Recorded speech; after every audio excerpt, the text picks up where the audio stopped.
The highway never sleeps, and neither do the stories it hides.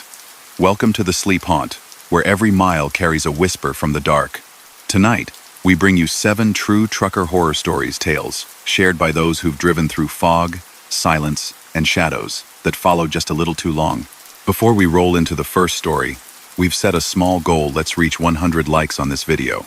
Tap that like button now and help keep our wheels turning through the night. If you're new here, subscribe to the Sleep Haunt and join us on every eerie mile that lies ahead. Now, lean back, close your eyes, and listen. The road has a story to tell. Story number 1. Marcus liked the late runs. The dark cut the world to essential things. Hum of the engine, reading of the gauges, and the way the lines slipped past like quiet promises. He kept the steering light in his hands and let the trailer roll steady behind, a silver box full of packaged cereal and the scent of cardboard that clung to everything long after a delivery. The cab was neat, 2 thermoses tucked into their slots, a folded map he pretended not to need, and an old black and chrome CB that he'd kept long past its best years because the sound it made felt familiar. Highway 61 was a ribbon of chill air that night, a late winter sky low and pale like it had forgotten how to snow. Out on the flats, the wind came gentle but constant, making the antenna sing a faint one-note song. He'd been running since just after dusk, and the world had rearranged itself into reflections, his own dim face in the side window, the shadow of the trailer along the shoulder, the mirror holding the night like a square of deeper water. Past midnight, when the road was a sound more than a sight, the CB woke up with a little hiss and a voice so thin it sounded folded. Station Lark, 27, 1033. If any unit can copy, please advise. Marcus looked at the radio as if it had made the sound without permission. The band was quiet again, just that breath of static. His phone was asleep on the mount. The GPS map glowed like a weak moon and showed him a long straight line and nothing else. He thought about answering but let it go. People still played with handles and code in some counties, and sometimes the lonely night found ways to entertain itself. He watched the white lines unspool and let the clock advance. A minute. 2. The voice again, smaller and closer. Station Lark 27, 1033. If any unit can copy, please advise. 1033. Emergency traffic only. He knew the code like a piano player knows scales. He didn't look for the keys. His fingers went there on their own. He reached for the microphone out of habit, thumbed it loose, and then set it back in the cradle without keying it. Dispatch. Could handle it. Somewhere. Someone. He passed a billboard advertising a fireworks warehouse that changed its slogan depending on the season. Tonight it said, "Light the sky this July." And the paint had peeled back where the wind had gotten impatient. It stood alone in a field of frozen grass that shivered like a skin. 5 minutes later, the fireworks man appeared again. Same slogan, same slice of peeled paint, same slant of the leaning post. Marcus lifted his foot slightly, not enough to lose speed, just enough to feel the weight settle. He looked at the GPS and saw his little arrow moving along happily as if it had no time for questions. He passed the billboard again a 3rd time, and that was when the CB spoke once more, a little flatter now. Station Lark 27, 1033. If any unit can copy, please advise. All right, he thought. All right. He keyed the mic and kept his voice easy. Copy that, Station Lark 2. 7. You got a unit on 61 heading eastbound. What's the traffic? Silence for a heartbeat. 2. Long enough to feel like a decision. Then, engine light. And a weight problem. The voice had no color. Like a paper note. Pull in when you see the sign. We're open. He didn't ask who "we" was. He let go of the mic and let the word "open" sit on the dash like a penny. Up ahead, on the right, a green metal sign appeared where he didn't expect one. Lark Station. Weigh in. 1 mile. He hadn't seen that sign earlier. He'd hauled this stretch once a month for years. He knew the towns that were more gas pump than people, and the ones where the diner closed at 10 but opened for the band at midnight. There was no weigh station on 61 anymore, not for at least a decade. The portable scales came and went like migrating birds. But the sign was there, and then another shorter one. Open. The turn lane arrived like a polite suggestion. He signaled out of habit even though there wasn't another pair of headlights within miles, and the steady ticking of the blinker felt like a heartbeat that belonged to the truck more than to him. He rolled into the long siding beside a low-lit building that sat patient as a resting animal. The letters across the roofline spelled "Lark" in block print. Lights behind glass made a clean, buttery glow, not the bright fluorescent kind that hums and makes every corner look like a secret is hiding there, but the warm sort that lives in hallways and kitchens after midnight. The scale pad stretched slick and dark like a tongue. The little stoplight beside it glowed red, and then swung to green as his front tires kissed the concrete. He guided the rig until the markers told him he was centered. The intercom box was an old square metal thing, a little rust blossoming along the screws. A voice came from it as soft as breath over a bottle. Engine off. He did as told. The silence felt wide. Only the heater fan stayed on, hushed and steady. His hands remembered the movement of setting the parking brake with no sound at all. From behind the glass, a seated figure barely moved. A brim threw a shadow across a face he couldn't make out, the kind of shadow that has weight. The person lifted a pencil, set it down, lifted it again as if testing the memory of the gesture. A small fan on the back desk rotated back and forth without pushing any air. Marcus looked down at the readout screen. Numbers floated there, hesitant. 27. A pause. 0. 7. 2. A pause. 27. His total weight had a way of staying just under the posted limit, and tonight it should have been fine. But the numbers seemed to be telling themselves a story, instead of landing where math would want them to land. He leaned forward and saw his own reflection in the glass, a little tired, a little older, the day's beard like a charcoal sketch, and then noticed a detail that snagged his attention without asking permission. A poster taped to the corkboard inside, the edges browned like bread. Lark County Safe Hall Week, December 7, 14, 1998. A winter hat smiled out at him from the ad. The kind with a palm on top, no one wore anymore without a wink. "Everything all right?" he asked the intercom, keeping it gentle. He didn't like how the word "all" took its time leaving his mouth. There was a soft scrape of the microphone click, so quiet it was almost conceivable he'd imagined it. Then the same flat voice. "Engine off." "It is." "Lights off." He reached and turned his headlamps off. The field went deeper. The stars seemed to step closer, as if they'd been waiting for that invitation. Beyond the glass, the shadowed attendant looked down, then up. The keyboard on their desk had square keys, like the kind that came with beige computers and floppy disks. The pen's cap sat to one side as if it had been removed carefully and not dropped.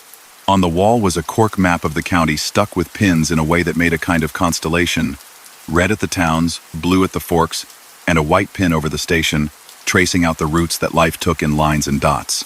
The CB on Marcus's dash woke again, without hiss. Engine off. But the sound didn't come from the intercom speaker. It came from the old radio rising from his dash like a lit mast. His hand hovered. His keys were already spun. The engine sat as still as a held breath. He cracked the window just enough to taste the air. It smelled faintly like warmed copper and paper. Nothing bad, just old. A long train was running somewhere far to the south, the sound traveling slowly across the cold. He glanced to his mirrors the way drivers do even when stopped, confirming the world still existed behind them. The driver's side mirror showed what it should. Night, a strip of road, the faint reflective glimmer of the scale's white line. The passenger's mirror showed the same, and also a shape that wasn't there when he turned his head to look directly. A truck parked one lane over, all rounded edges and squared-off cab, the kind of semi that had been new when people wore aviator sunglasses without irony. On its door, a faint hand-painted logo read Haul and Read Freight in letters that tilted a little as if they'd been added after lunch. He didn't stare. He had learned over thousands of miles to let odd things slide past, the way you let a deer go without calling its name. He noted it and allowed it to be. Only when he lifted his eyes back to the glass did the voice return, closer this time, not louder so much as nearer. "You heard us." "I heard you," Marcus said to the air, to the square little speaker. Then, because the habit of courtesy ran deep, "You've got a 1033. What do you need?" "Don't move yet," the voice said. A small, almost friendly pause. "The pad is learning you." He looked at the numbers again. 27. 072. 27. The zero, trembling like a flea. On a string. "You're the station," he said after a long moment, and felt foolish immediately, as if he'd announced his own name. "Until the light changes," the voice returned. In the corner of the office, beneath the corkboard map and the winter poster, a pair of boots sat neatly by a filing cabinet, toes pointing outward, just enough to suggest that someone had stepped out of them carefully, hail against hail. They looked unworn at the soles. Dust drew a thin crescent behind the left one, like a small moon had been dragged there and set aside. The little stoplight beside the scale showed red held long, then, with a tinkling noise that sounded like glass in a pocket, rolled to green. The arm at the end of the lane lifted, as if pulled up by a thought. "Clear the pad," the voice advised. "Use the slow lane. You'll see it." Marcus didn't remember seeing a slow lane. He nudged the truck into gear, released the brake. The tractor rolled forward with that whispering sigh heavy vehicles make when they are grateful to be asked to move again. He guided the rig past the glass. The attendant did not turn their head. A narrow strip of pavement opened to his right, striped and reserved for oversized loads. It hadn't been there a moment earlier. He would have sworn it. The reflectors along it were clean as teeth. He signaled anyway, and the indicator ticked with the metronome comfort that had kept him company through funerals and holidays, and one nearly bad spin-out on a wet mountain in a year he didn't like to think about. As he aligned with the lane, the mirror truck that wasn't there in the air but was there in the glass eased forward too, an echo. He didn't look straight at it. He watched the world in slivers and let the slivers add up. The exit from the station curved back to the highway in a wide, slow arc that made him feel like time had to lean to keep up. Ahead, the open sign flickered once, not in a broken way, but in a way that suggested something had just decided to breathe. The CB spoke again, a whisper now. "If any unit can copy, all clear, all clear." Back on the highway, the truck settled into its old song. The stars took their places. The wind put its hand back on the side of the trailer and held it softly. He glanced at the digital clock on the dash and felt a small hollow open under his sternum. He'd expected it to be a few minutes past the hour. It was nearly 2 hours later than it should have been. His logbook didn't jump to match it. The GPS showed him on a stretch he hadn't reached yet when he last checked mile marker numbers ahead of where his memory insisted he was. He glanced to the right as the highway shouldered past a dark shape. There, under the pallor of a winter moon, sat a low concrete pad, and a building frame blackened against the sky, open to the elements. A chain-link fence bowed inward in one panel, as if a curious animal had pushed against it. A sign nailed to a post leaned at a considerate angle. Lark Station. Closed. A smaller metal plaque beneath had collected rust like freckles. County facility, decommissioned, 2000. Marcus did not slow. He didn't speed up either. He let the truck carry itself. Out of the corner of his eye, he could have sworn the little stoplight beside the scale changed color once, as if for someone else. The CB sat quiet like a turned page. At sunrise, when the world turned from black and white to color, he pulled into a rest area framed by young trees that hadn't learned how to throw real shade yet. He set the brake. The cab warmed around him, softening the edges of the night. In the quiet, he noticed a slip of paper peeking from beneath the rubber of his wiper blade, the edge fluttering as if trying to get his attention. He stepped down and took it. It was a citation, the cheap thin stock that curls when damp and smells like paste when the day gets warm. Lark County Scale House. Driver: Marcus Hale. Date: Deck 10, 1998. Reason: over axle. Corrective action taken. The signature at the bottom was neat and old-fashioned. The loops in the first name a little too careful, the last name just an initial and a line. The paper was crisp in his hands. The ink hadn't bled. There was no smear where rain should have kissed it, just the faintest crease where it had been folded once and then flattened. He sat back in the cab and placed the slip on the dash, as though it had been handed to him in person. He should have thrown it away. He didn't. A few weeks later, he asked a man at a truck stop near the county line about the station. The man poured coffee with the aim of a pro and said, without looking up, that Lark had burned the winter the big snow didn't quite arrive. An electrical fault, they'd said. No one had been there at the time. Insurance money had built a library instead. He gestured with the coffee pot toward the road, like that was the moral of the story. Used to be a good stop, he added. Always warm in there. They had a bulletin board that everyone used like a neighborhood fence. Lost dogs, winter hats, someone selling a bass guitar with an amp, you know. Marcus nodded and didn't mention the poster. He didn't mention the boots or the old logo in the mirror, or the way the numbers on the screen had clicked together like teeth. He didn't mention the 2 hours that had gone somewhere he couldn't drive to again. He drank his coffee and listened to the bell on the door greet people who'd been worn down by the same road, and the conversation drifted on to weather and tires, and how the best radio shows start after midnight, because the callers are braver then. From then on, he planned his eastbound runs so that he came through Lark County in daylight. Sometimes, when the hay fields were standing tall and waving like they had an opinion about wind, he glanced to the right and saw the open lot where the building had been. He never saw anyone there, though he always felt the notion of someone. On rainless days, the dirt wore a print like an old footprint filled again and again. The CB stayed mostly quiet. On 2 different nights in another year, he didn't much care to count, a voice came through light and crisp as frost. Way in motion clear, and then faded as if the speaker had turned their head away. He acknowledged out loud, as if he had to not to be rude. He never touched the microphone. Sometimes, with the engine off and the truck ticking itself cooler in an empty lot before dawn, he took the folded slip of paper from the dash and read it by the glow from the radio, the letters gentle now with the habit of being looked at. He had taped the torn corner where the cheap paper had given up. The date never changed, neither did the neat signature. There might be a currency to the road that nobody writes down, a way that places remember who passes by and what they carry. Lark knew his weight, even when it shouldn't have. Something there was still doing the one job it had been given, because tasks can learn to live longer than buildings do. The voice had only asked him to do simple things. Engine off, lights off, clear the pad by dawn. He had done them, and had been let go with a green light, and a phrase that was supposed to feel like bureaucratic kindness, but felt like a blessing instead. When he told people he preferred driving at night, they said things about traffic being lighter and how the air tasted cleaner. He agreed. He didn't mention that on certain stretches he caught himself holding his breath at the mile markers for a count of 10, or that once, on a clear, starry evening miles from Lark, he saw a small red light swing to green at the far side of an empty lot where no scale had ever been. He let it be, the way you let the wind have the last word. Down the road, in counties with stations newer and brighter, and filled with the hum of computers, he still rolled onto the pads with care, centered himself, and turned off the engine with the same deliberate hand.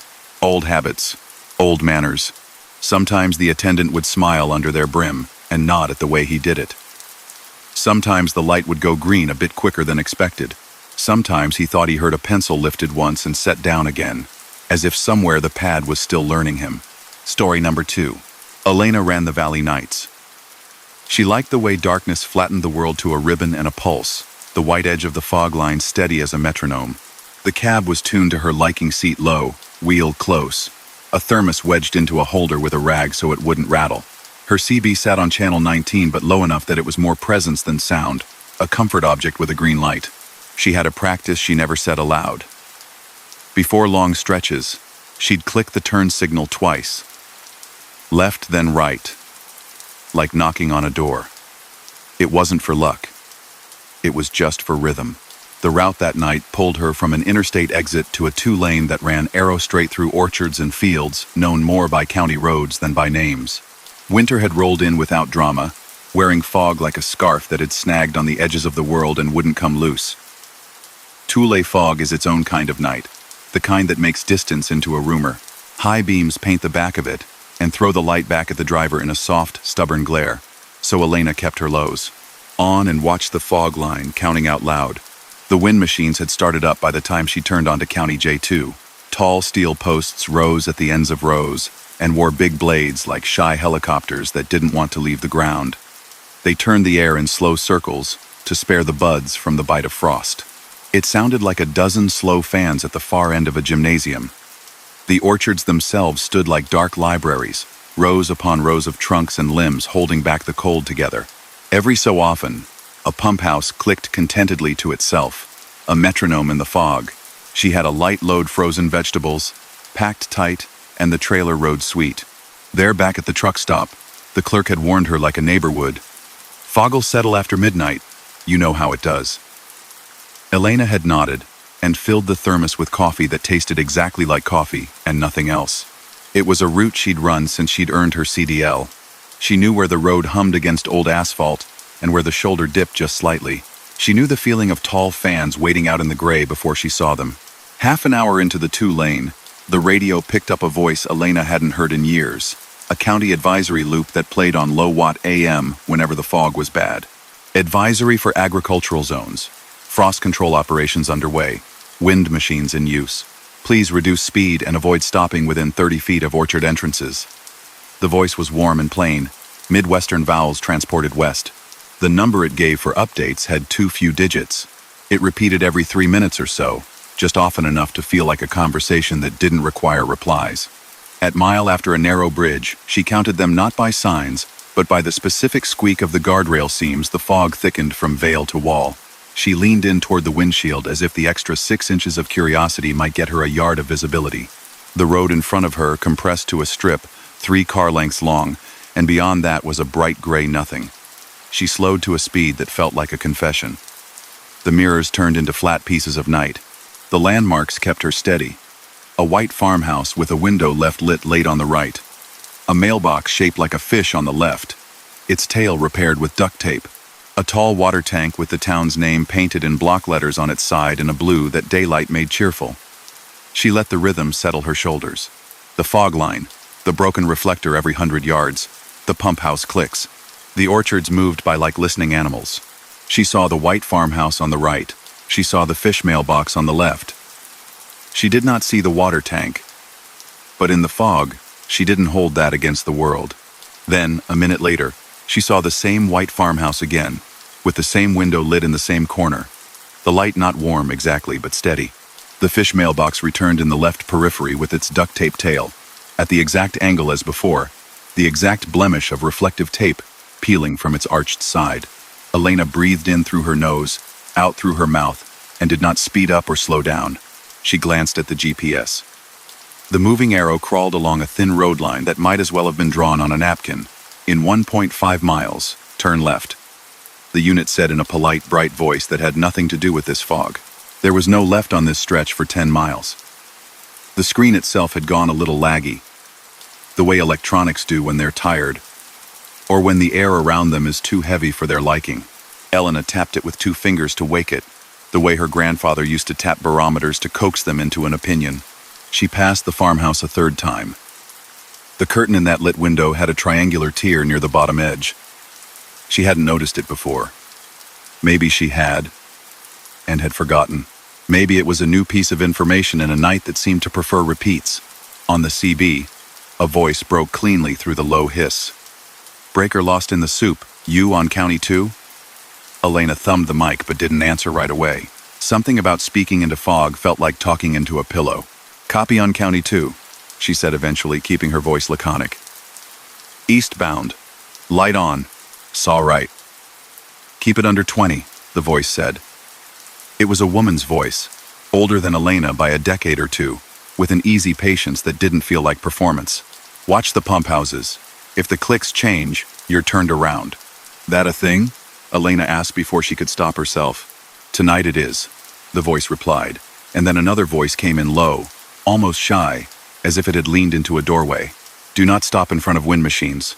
It's better to stop past them. Doesn't spook the blades. And count the birds. Elena frowned at the radio. Birds? Markers, the shy voice corrected, a smile invisible but there. Reflectors, the little raised ones. Count them.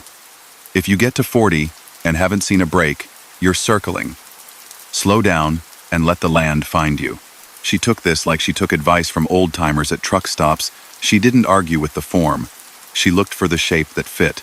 She started counting the reflectors, the tiny rectangles that lifted slightly from the pavement and sent back her light in polite pulses.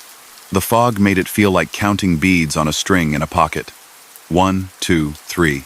At 39, the sound of a pump house ticked, and the air seemed to shift. At 40, she saw the fish mailbox again out of the corner of her eye at the exact angle. She let out the breath she hadn't meant to hold. The AM advisory came on again. Same voice, same script. The GPS insisted that a left turn was imminent into air that might as well have been painted. She passed one of the tall wind machines, its blades turning lazily. As she drew even with it, the fog itself seemed to change. A breath of slightly warmer air brushed across the cab and made the windshield dew run in new patterns. For a brief second, the beam of her headlights reached farther than it should have, and in that second she caught a glimpse of something that had no place in this decade. An old wooden signboard at an orchard entrance with hand-painted letters, the kind, careful, the paint scuffed by honest weather.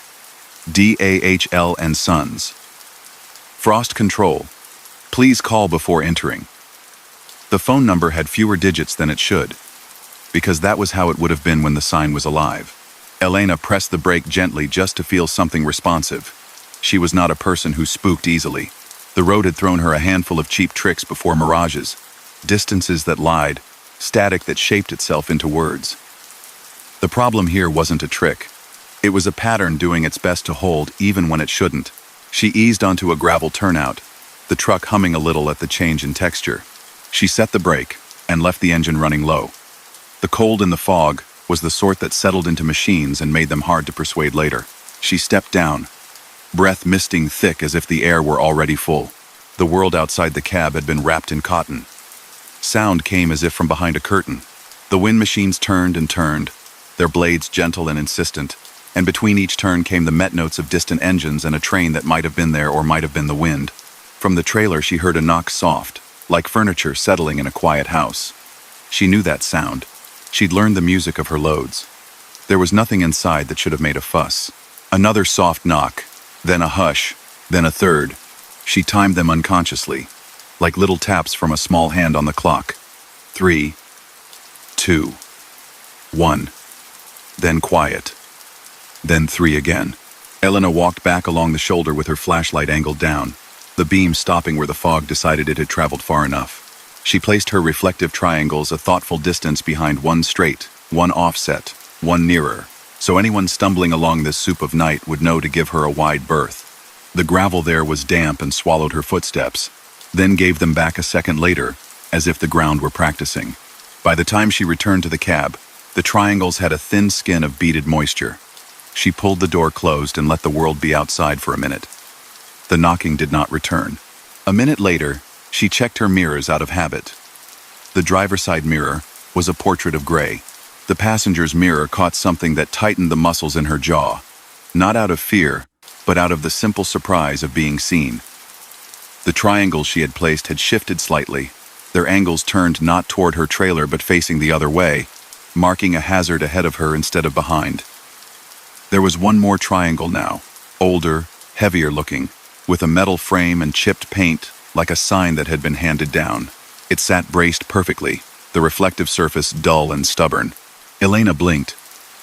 The mirrors told true more often than eyes did in fog. That had been true her whole career. She looked straight back through the rear window. Nothing but fog, and a suggestion of shape. The mirror offered a little more. She opened the door and stepped down again, feeling the wet shift of air in her sinuses, and the way the smell changed when her boots left the cab. The triangles stood where she hadn't left them. She could see the old one now, up close, the kind they had made before everything went collapsible. Someone had scratched a number into the metal with an impatient tool. 7. A pickup's amber light winked once from somewhere in the orchard rows, as if someone had bumped a switch. Another knock from the trailer came, 3, 2, 1 again, like a demonstration. She couldn't make a story she liked from all those little pieces. She made one she could live with. Somebody out in the fog had turned her triangles to face a hazard she was pretending didn't exist. And the pickup's light belonged to a human who could help, and the number 7 had nothing to do with anything that mattered. Elena keyed the CB. Break 19. Lost in the gray on County 2 by a wind machine. Triangles got religion and turned around. Anybody near with eyes? Static breathed. Then the woman with the patient voice came back as if she'd never left. Keep your wheels straight. If you see a flash out there, that's Frost Patrol. They know these roads better than any map. If you hear one more knock, ease forward. Keep it slow. 10 counts between pump house ticks. Do not stop in front of a wind machine. On the AM advisory, A line came through that hadn't played before. If you must pull off, leave markers facing both directions. Visibility varies. The AM, advisory. The AM, advisory. On the AM, advisory, Elena heard the knock from the trailer. 3, 2, 1. It felt like a cue. She released the brake and let the truck roll as if she had all the time in the world, easing into movement without stirring more fog than necessary. The triangles stood, pointing both ways now, a small kindness to a night full of blind corners. 10 counts. The pump house clicked. She counted again. Warm air brushed the glass from the left, very slightly, the signature of a wind machine. Out in the gray, Amber breathed once, twice. She saw the suggestion of a pickup come into being first. A smudge, then a shape, then a truck, with an old-style light bar mounted low, right above the cab. Its bed had a crate with a coil of hose and a battered can. Painted on the door in simple, careful letters was Frost Control. No extra anything. No phone number. The numbers 0 through 9 were stenciled under the words, as if the paint shop had needed to test their template.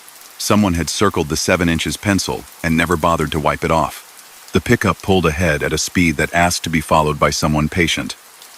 Elena fell in behind without a thought. The truck's left blinker clicked steadily, not because a turn was coming, but because in fog, small rhythms can be more useful than map coordinates. They moved through the white space like a little caravan. The wind machines came and went like quiet giants turning their shoulders.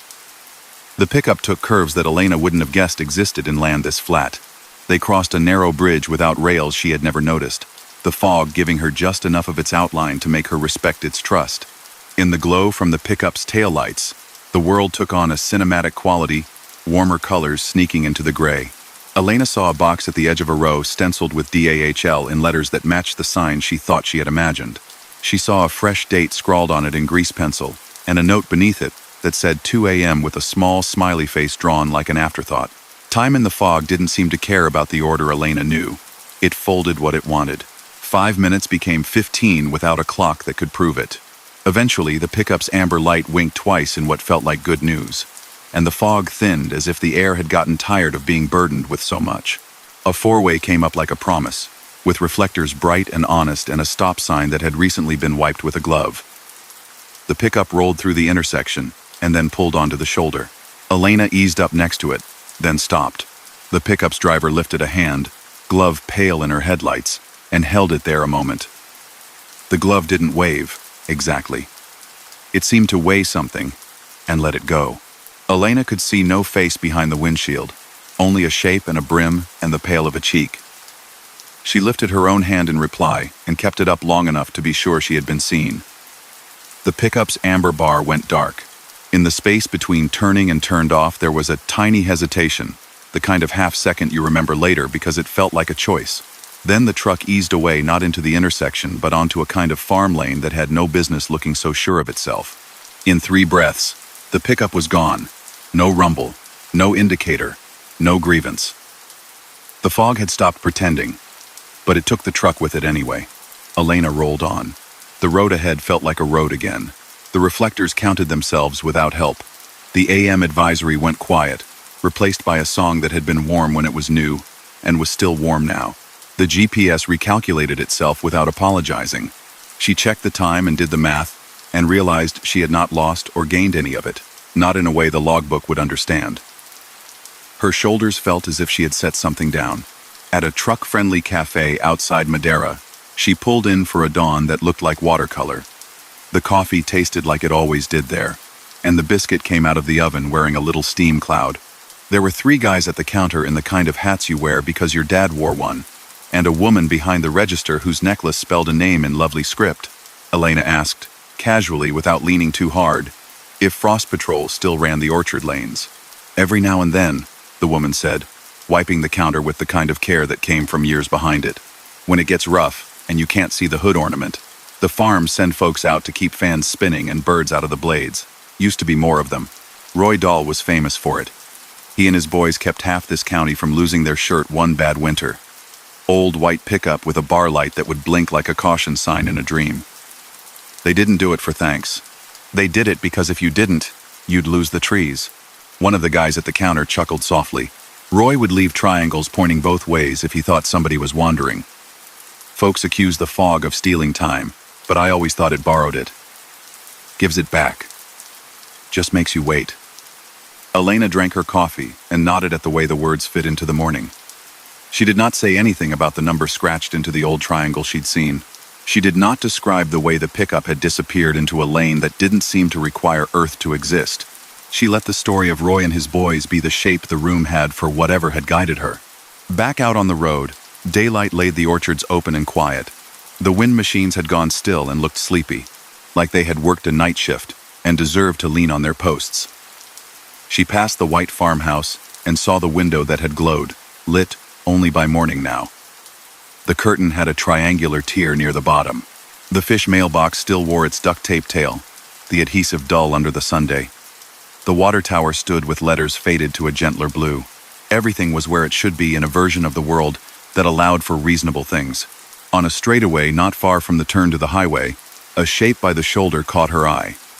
A reflective triangle, old style, its paint chipped, sitting exactly where one would help a person know there was something to mind.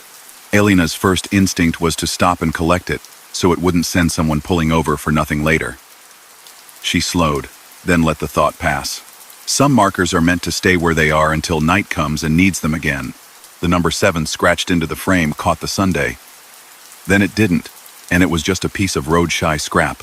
She hauled the vegetables where they were going, and the day laid itself out like a map without surprises. That night, on a different run, the fog stayed polite and low, and the radio played callers with opinions and the occasional love song that had no business saddling up to a man's voice on a winter day but did anyway. When winter rounded the calendar again and frost advisories popped up in small letters on small screens, Elena chose a route a county over, not from fear, but from the simple wish to give the orchard lanes to those who knew them by breath and by bird count. Sometimes on long stretches east of nowhere, the CB would pick up a voice that sounded like it had driven every back road twice. It would say something like, "Keep it slow, count the markers," and someone else would laugh softly in a way you can hear without resenting. Once, Elena heard the old AM advisory again, the one with too few digits, and thought the radio must have been swallowing a memory and letting it back out. She let it play through, and when it told her not to stop before a wind machine, she nodded in a cab full of no one and kept the wheel steady in her hands. In the quiet after, the trailer knocked 3, 2, 1 and then was still, as if it had timed its own reassurance around the beat of a human heart. Story number 3. Priya ran the basin at hours when the sky forgot its color and turned into a dome of sound. The desert at night wasn't empty. It just spoke differently.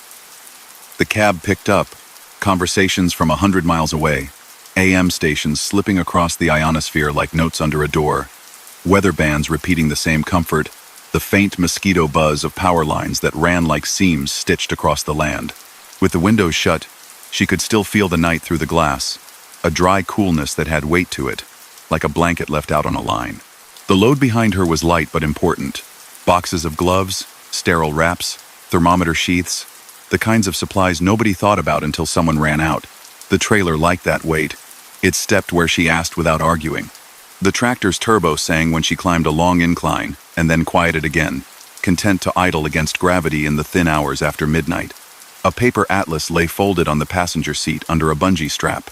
Her GPS did most of the work, but she trusted printed lines the way she trusted the feel of the steering wheel. The paper had the steadiness of a long story. State Route 50 ran out straight ahead of her, a faint gray ribbon with reflectors set like little cat eyes every so many yards. On the right, a line of transmission towers marched into the dark, each topped with a single red light that blinked with the unhurried patience of things that expect to be here tomorrow. On the left, the land fell away into a mesa, and then into a dry wash cut crooked into the floor like a signature. She eased to a speed that felt good in the axles. She liked to be kind to the equipment after midnight. The radio found a station out of Ely without her trying.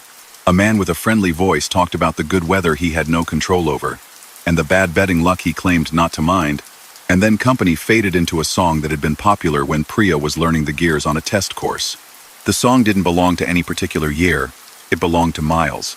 She saw the sign for services where she didn't expect one. A modest green rectangle on 2 poles with a reflective glow to it, set at the side of the road like a suggestion, Mesa de Luna, Fuel Food Lodging, 2 miles. She had run this stretch a dozen times in the last few months without catching that name. Maybe she had been thinking about something else. Maybe the sign had lost a battle with the wind and then got itself coaxed back upright. She didn't question it.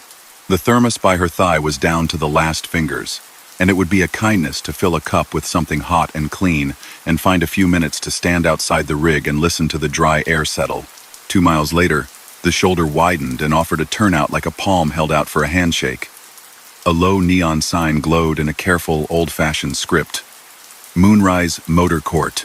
Underneath it, the word vacancy lit in soft red.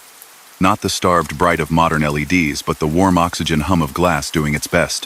A 2-pump island hunkered in the center of a cracked lot, with a canopy that had outlived half the names on its marquee. The office sat back from the pumps, a rectangle of glass with a bell on the counter and a rack of maps that looked like they'd been folded by hand. Moths tapped the window gently, like rain that had forgotten how to be water. Priya eased in. She didn't go to the pumps. The diesel tanks were topped off, and the price on the crusted sign would have been a suggestion anyway. She cut the engine, but left the battery on accessory. The night crept closer at once. The sound of the big fan behind the office filled the gap the engine left, a steady back-and-forth breath. Somewhere, a transformer hummed in a note that matched the exact edge of her hearing. The desert smelled like itself dust and dry plants, and a little iron from the ground under the rocks. She stepped down, boots careful on the concrete, and stretched in that small way truckers learn that tells the spine it is remembered. The neon threw a soft pink on the chrome of her mirrors. Beyond the lot, the line of transmission towers blinked red. In their own time, a wire buzzed when the breeze pushed past, the sound traveling along it like a rumor. She didn't go into the office right away. A vending nook in a corner of the walkway glowed with its own private light. A machine shelved glass bottles of soda, and a younger machine offered coffee that admitted it was coffee.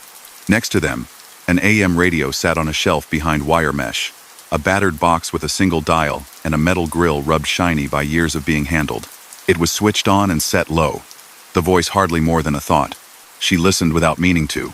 The voice was female, clear and uninflected, reading numbers in groups of 5 in a rhythm that made the hairs on her arms rise not because it was frightening but because it carried purpose. Between groups, a soft bell chimed once. 7, 4, 3, 9, 2, chime. 9, 9, 0, 1, 5, chime. It went on long enough for the pattern to stop feeling like pattern. Then in the same voice, a phrase that felt like a boundary line. End of message. Good night. The bell rang once more, and there came a quiet click, the kind of sound a switch makes when a human hand lifts away from it. Priya rested a knuckle against the wire mesh. She had read about numbers stations the way you read about rain falling in places you've never seen. They showed up in naval novels and in the margins of conspiracy forums. Sometimes, late at night, her own AM would pick up voices that weren't from anywhere sensible. It wasn't supernatural, just physics and distance and the way the dark folds sound. What surprised her wasn't that there was a numbers voice. It was that the world tucked it into a box behind a coffee machine, as if it were a piece of necessary equipment, like a flashlight or a wrench. She pulled a cup from the coffee machine, the thin paper soft in her hand, and set it under the spout. The button was labeled coffee, in a font that belonged to a decade that wore stripes without irony. The machine made practical sounds. The first swirl that poured into the cup smelled good. Behind the glass door of the office, the bell on the counter waited permission to do its job. She didn't ring it. She walked to the edge of the lot and looked out over the desert. The sky had pulled all the color to its edges where the stars were thick, far off on a dry lake bed. What she had taken for a distant straight line of fence lights lifted, one by one, into pale blue dots like runway markers, and then sank again. She knew there wasn't an airfield out there. People tested things in the long flats. Lights were friends then. They told you where to put your feet. The cup warmed her glove. The radio in the vending nook clicked again. The number's voice returned. The bell chimed differently shorter, a little more insistent. The language changed without warning, switching to a rise and fall at the end of phrases that would have been comfortable in a Russian classroom. Priya didn't speak it. She knew the sound of it.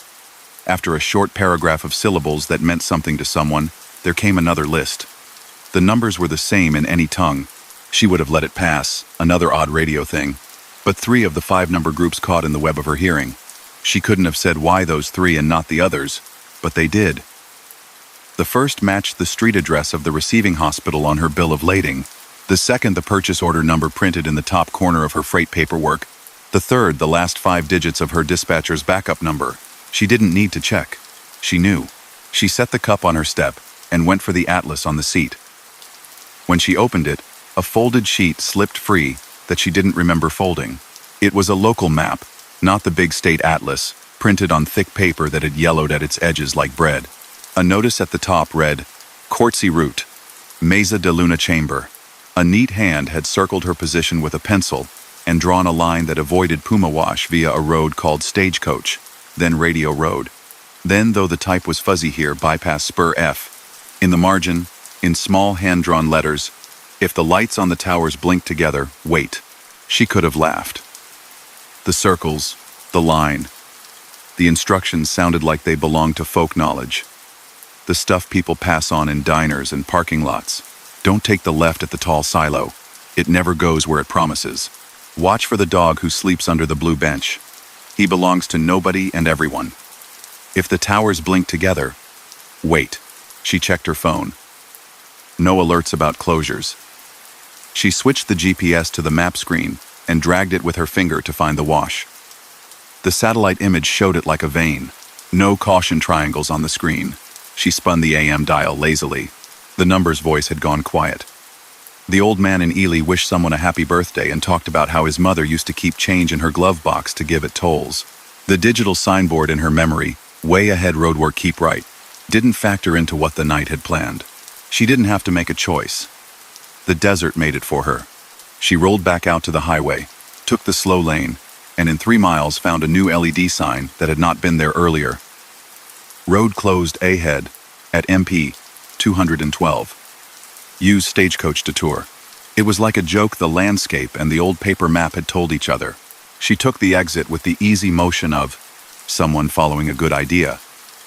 Stagecoach Road was narrower, but the pavement was well set, and the reflectors kept their promises. The power lines veered to the right and then paralleled her again. The red tower lights blinked at their own pace, some fast, some slow, like a scatter of heartbeats in a waiting room. The desert pulled in tight to the shoulders and then let go, opening onto flats that would look like light if the sun were up. She found Radio Road because the sign for it had given up and lay face down with its posts angled like knees. The map showed what the night wanted. A long, straight cut that ran right under the lines. The towers arced slightly as they crossed a low basin, and in that dip the red lights on the crown of everyone suddenly matched their cadences for 2 full pulses, a long, slow wink. Then another, as if the towers had agreed on something. Priya remembered the note. If the lights blink together, wait. She pulled onto the shoulder, as if it were any other driving instruction. She didn't overthink it. The desert uses the word eventually differently than cities do. She set the brake and sipped her coffee and watched the lights. After the second synchronized pulse, the towers went back to their own minds. She counted 10 breaths and then rolled forward again. The road felt good under her, as if she had managed not to step on a seam the land was stitching. At Puma Wash, the detour became more than ink. The causeway lay low, almost at grade, with depth markers painted in slow numbers, like someone counting to keep fear at bay. Something shone in the channel, a film of water that didn't belong to any recent weather report, the way water can linger underground where everyone forgets about it, then surface only to remind itself of motion. Priya eased onto the concrete. The trailer hummed.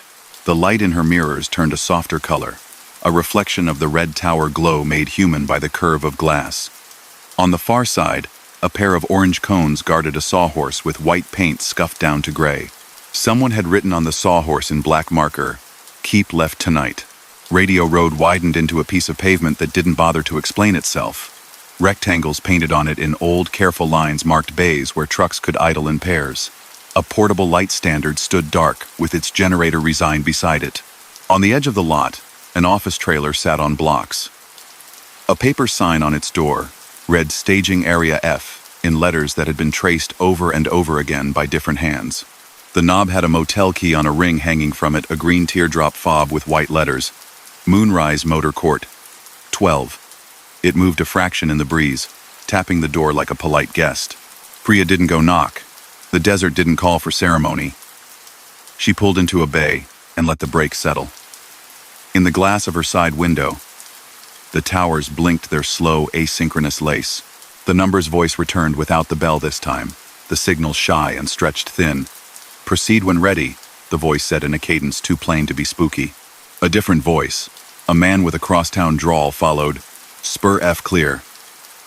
Then it was as if someone lifted a needle, a fraction from a record, and set it back down.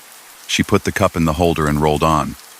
A little ramp she no longer would have noticed on any other night lifted her back onto the highway exactly where her GPS had given up trying to explain things. A highway sign flashed by modern, bright, confident, "Detour ends." She passed a pickup parked on the median with a state seal on the door, and a worker in a reflective vest, sleeping in the passenger seat with his head at an angle that would hurt later. The amber light on the roof was turned off. The red lights on the towers went about their own business.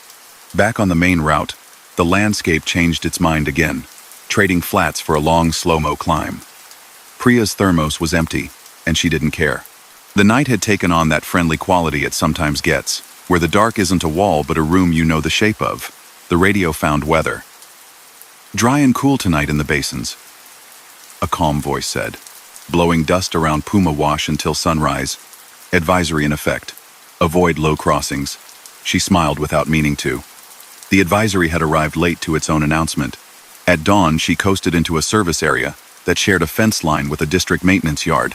A man with a coffee cup made large by cold air stood by an open bay door, looking at the sky as if asking it if it meant anything by being so clear. Priya took her map in one hand and her empty thermos in the other, and asked him without any drama if Mesa de Luna still had coffee that tasted like the road. "Moonrise?" he said, surprised not that she knew the name, but that it had come up at all. "Oh honey, that motor court's just pads now." They scrapped the canopy 3 winters back. Neon went to a collector in Utah who lights it on weekends. He gestured with his chin toward the east. The chamber used to print those little courtesy maps when the wash misbehaved. Old-timers kept a stack under the counter like napkins.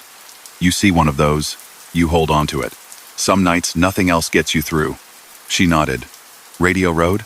Officially, gates are for emergencies. Unofficially, the gate needs a nap sometimes, and folks who know how to drive with their ears make it just fine. Those towers'll tell you things if you treat 'em like people." "What kind of things?" Priya asked, because she found she wanted to hear the kind of answer the morning would give. He blew into his cup out of habit. "When their blinkers line up, it means someone somewhere flipped something. Don't know what. Sometimes the desert pauses then. Best to pause with it. Doesn't cost you anything but a minute. Might save you from an argument you don't even know is waiting." He tilted the cup, then added, as if remembering after the fact, "Ham guys used to use the motels and gas stations to test their sets. Remember the numbers that came out of nowhere? Back when the big antenna on the hill was still stubborn? You pick up pieces of those sometimes. Old air, travels around, lands where it can." Priya did not reach for the motel key she had not taken. She did not talk about the voice-reading strings that matched her paperwork, as if the desert had thumbed through her documents with dusty hands. She didn't mention the sign on the sawhorse about keeping left. She let the morning own its own logic and bought fresh coffee that steamed whatever ghosts were in her head out through her mouth. At the delivery dock 2 hours later, a man in scrubs rolled up to the rear doors and checked her numbers twice the way careful people do when the world is waking. "You make good time," he said with a kind of honest relief that matched the emptiness of the supply room behind him. "They told me the wash was closed. Detour was open," she answered. It was the most accurate thing she could say. When she got back in the cab after the unload and did the small ritual of receipts and messages and making the space clean again, she found a folded card by the cup holder where she had left only air. It was printed on cheap glossy stock and had a picture on the front of a neon sign that read "Moonrise" in a script that was the brother of the one she had seen in the desert. "Thank you for staying with us," said the line under the picture. "Check out 11 a.m. The back had a field for a room number, though it was blank. She could smell something on the paper that might have been old coffee, or ozone, or just the idea of electricity that had worked hard. She slid the card into the atlas, behind the page that showed a network of service roads and washes and places with names that sounded like they had been invented to entertain bored mapmakers. When the night found her again in some other county, she would use the atlas the way she always did. The card would live there like a pressed leaf. Every so often after, on deep runs, an AM voice would crackle through at an hour that didn't belong to anyone and read groups of 5 like a rosary. She never wrote any of them down. She didn't need to. If the desert had something to say again, it would choose a way. And if the towers blinked together, she would wait. It hadn't cost her anything. And it had paid back what she hadn't realized she had spent. Story number 4. Rosa liked mountain nights because they asked for attention and gave it back. The rig felt alive in climbs, the wheel talked through the palms, and the trailer's weight settled into the grade like a conversation that found its rhythm. Her run carried chilled pallets, berries, and greens wrapped in crinkling plastic, cold air sighing from the unit on the nose. The thermometer on her dash glowed a calm blue. Her route threaded the old spine of the state where ridge stacked on ridge, until the stars seemed to rest in the folds. After midnight, the interstate thinned, and the ghosts of older roads showed in the dark. Stone walls, iron rails turned trail, brick ventilation houses crouched in the cut like patient machines retired to porches. Rosa hadn't been driving long enough to have lived the old turnpike, but she'd learned it in the way you learn family stories over coffee, with hands describing curves and ratios in the air.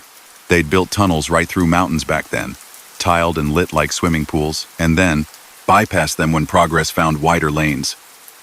Most were sealed. Some left to breathe on their own. Sometimes, on quiet nights, locals said you could hear the fans hum even with no power at all, the way a seashell remembers the ocean. Her CB was on 19, volume low, green LED steady. The voice in her head was the GPS, polite in all weather. AM brought a distant baseball recap from a city 100 miles left. The air in the cab was cool and smelled faintly of eucalyptus oil from a tissue she kept by the vent. She checked her mirrors without thinking about it. Small glances that matched her heartbeat. Past a little town where a stone church had a clock that didn't keep time but kept opinions. Signs started in with their shy warnings. Roadwork, 11 miles ahead. Then, left lane ends. Then, detour possible. A square of orange leaned against its own post, like it had gotten tired. Another sign appeared she didn't expect. Ridge Tunnel Detour. Night Ops. Follow flags. It stood by itself at the foot of an exit nobody took unless a GPS forced them. A short curve toward a dark cut, and a short bridge with a railing gone dull. The letters were temporary, but the shape of the word tunnel had old bones.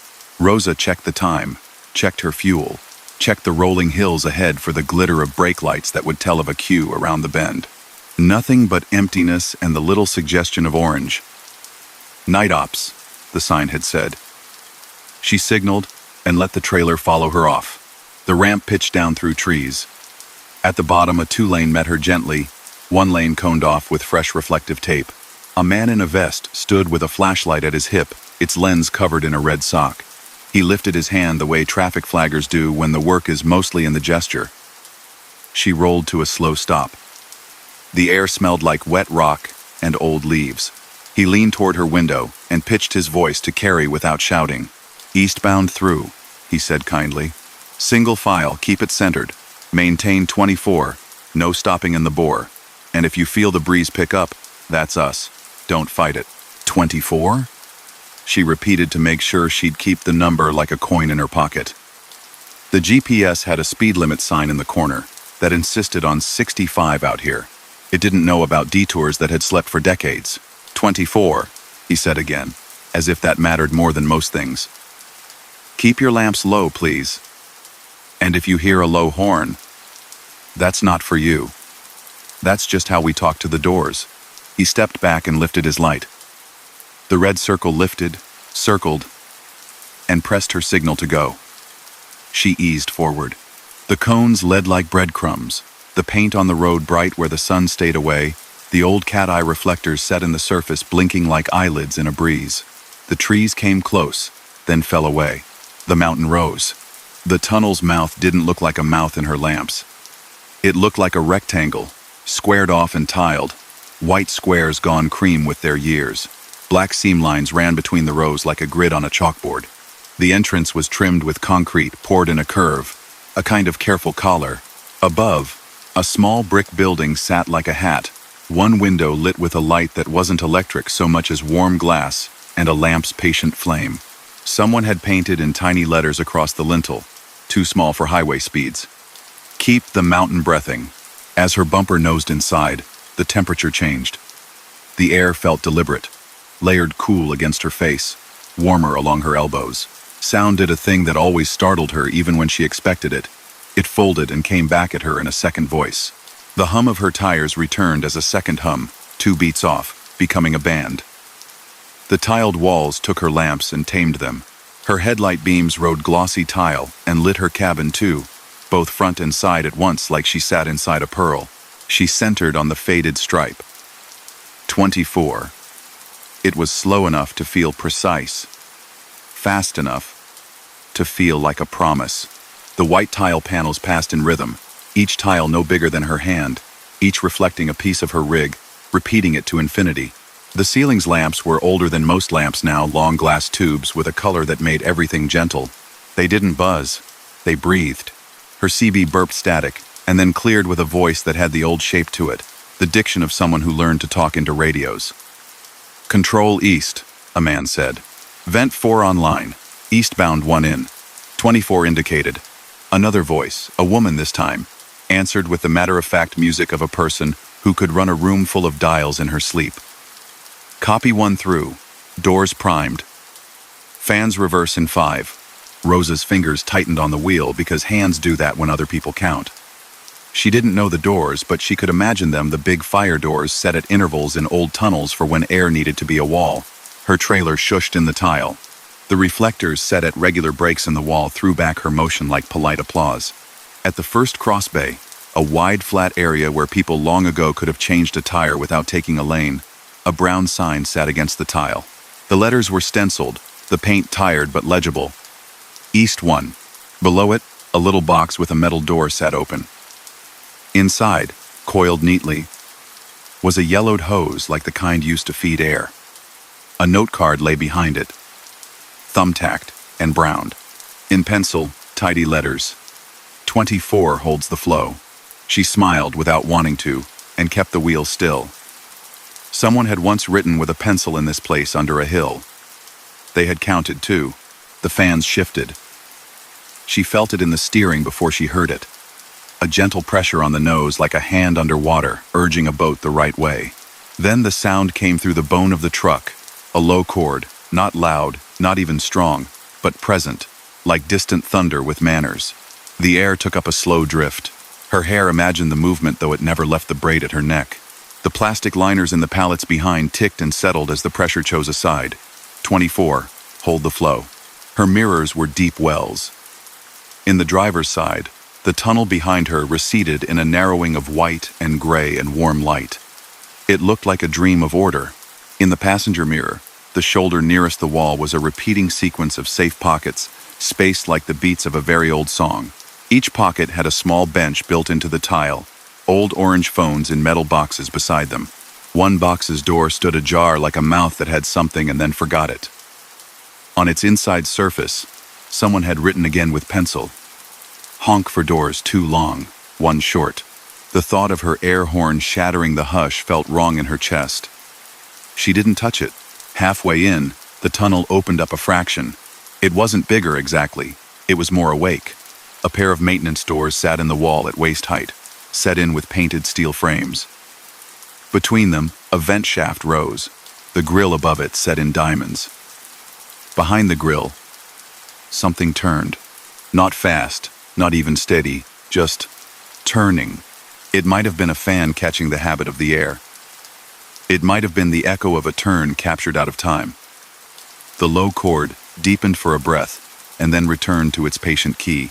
The woman's voice came over the CB like a thought she'd been kind enough to share. "East, you've got water ahead at seam 42. Stay centered. We've got bats off the right at 44. Don't mind them, they don't mind you. If you see a flicker, it's just the fluorescent starter on bay 6. The novelty of someone narrating a living mountain made Rosa feel less alone, and somehow more careful. She passed a seam in the tile, where the grout had been cut and patched. The floor shone with a film of damp that kept its own counsel. The tires whispered through it. and the reflection of her headlight beam slid a half-second late like a dancer without a partner. The posted placard at the next bay said, East, 2. The bench there had a folded blanket on it, military wool in a green nobody loved. The blanket had no dust. A boyhood memory she had not earned played in her head. Her father telling her how in the old days drivers were told to stay off the brake, stay in the gear, let the hill carry you like a friend. She let the truck's transmission hold a little, felt the engine shoulder some of the night for her. In the distance, down the long tube of air and tile, a brief orange light flared and fell. The CB murmured, not to her but about her. Eastbound clear to the Crown, fan 2 spooling, reverse in 3, 2. The world in the tunnel turned itself around as gently as a sleeping person rolling over. The breeze changed direction. For 2 slow breaths, the air stood still as combed hair. Rosa felt her ears click like they did on plane landings. The trailer shifted its little weight the way a passenger shifts after a long song. Then the flow resumed in the new direction. The mountain had inhaled. Now it exhaled. Ahead, the ceiling lamps dimmed in a neat pattern and brightened again as if someone were checking them one by one. Her head's instinct to count found itself counting the gap. She passed East 3, then East 4. Each bay had some small difference that had no reason to be charming but was a spool of twine in a drawer, a broom leaned just so, a coffee can, catching a drip that had learned to be patient, a penciled tally on the tile column near the door that read, vent tests, in a list of dates that stopped long before she was born. A low horn spoke once from somewhere she could not place. It wasn't the automatic wah of a car alarm. It was a baritone note, held and released with a human softness. 2 long, 1 short. Announce and answer, maybe. She watched the lane markers pass, neat dashes pulled long by the perspective of tile and the physics of a truck made to live in lines. The hum of her tires had grown to feel friendly. If there were anything in this night that meant her harm, it would have had to climb through a lot of order first. At the Crown, the exact middle of the bore, something small crossed in front of her bumper, then doubled back and continued to the right wall as if late for an appointment. A bat, slate as a glove, swooped to the ceiling and found whatever it was born knowing about echo and made use of it. Rosa felt a tiny lift in her chest she would have called gratitude if anyone had asked. The tiles turned a little pink as she neared the east portal. The hum of the fans thinned. The sound of the night outside pressed toward her. She checked her mirrors again and saw what made her palms damp. Behind her, far back where the tunnel bent itself out of sight very gently, the light seemed to flicker in a moving dark, as if something were rolling a dimmer switch from back to front. The brightness didn't go out. It traveled. It looked like closing eyes. The sensation that followed was not fear exactly, but duty. An urge to get her rig out cleanly so whatever the tunnel had to do with its doors and its air could do it without her. She held 24. Her horn stayed quiet. Her lamp stayed low. The breeze rose against the grill of the truck, like a dog putting its shoulder against a leg. The wall tiles began to show that night sheen good ceramic gets, not wet but pleased with the air. The words on the lintel as the portal widened were different here. Someone had painted them the inverse way. Let the mountain rest. Rosa came out into the cut as if into another room. The stars were back in their positions. The trees gathered themselves tall again. The world's color turned from tile to leaf. A sign on a temporary stand said simply, "Thank you, East." A vest from a different worker glowed from beside a barrel. He lifted his hand, same gesture as the first, meaning go on and be well. She eased up the grade into the grass-scented air and felt the fans behind settle back a notch the way a conversation softens when you leave a kitchen. "Control," the woman's voice said behind her, talking to herself and anyone who needed talking to. Eastbound clear. Doors closed. Holding ambient. "Good work." "Copy," the man said. "Breathe easy." The CB went back to its friendly static. The polite GPS returned to the numbers it understood and put a little arrow back onto the rectangle of a bypass that did not exist in its atlas. She took the merge where the temporary cones pointed bright and cheerful. The interstate took her in like it had expected her all along. Nobody had even pretended to slow. At a lay-by 2 exits later, Rosa pulled off to walk around the rig, check the tires, put her hands on the world. The air smelled like pine in a place where that made sense. She ran a hand along the trailer's side as if it could feel the petting. On the lip of the rear mud flap, where grime likes to settle like sediment in a jar, a clean finger-width line had been drawn by air. It curved once, and left the gentle trace of a number where only dust should be. Arsha C. She touched the mark and watched it fade with the oil from her glove. It wasn't a miracle. It was just air, and dirt, and speed, and the way numbers live in nights. Back on the highway later, somewhere between ridge and river, the AM carried a local show where people called in with questions about plows and porch lights. A caller asked if the old tunnels still had their big fans. The host said something practical. Some were pulled, some left to rest, some kept as part of history. They don't run anymore, he assured a grandmother who worried about her grandson's lungs. The air these days finds its own way. At dawn, Rosa delivered to a distribution dock that loved a clipboard and a checklist. The receiving clerk had a bulletin board behind him decorated for summer, though the morning would not behave. Among paper schedules and an old photo of a softball team in matching shirts was a black and white photo of a tunnel that looked like the one she had just left. In the picture, a man in a hat stood with his hand on a switch the size of a dinner plate, eyes squinted not from the camera but from wind.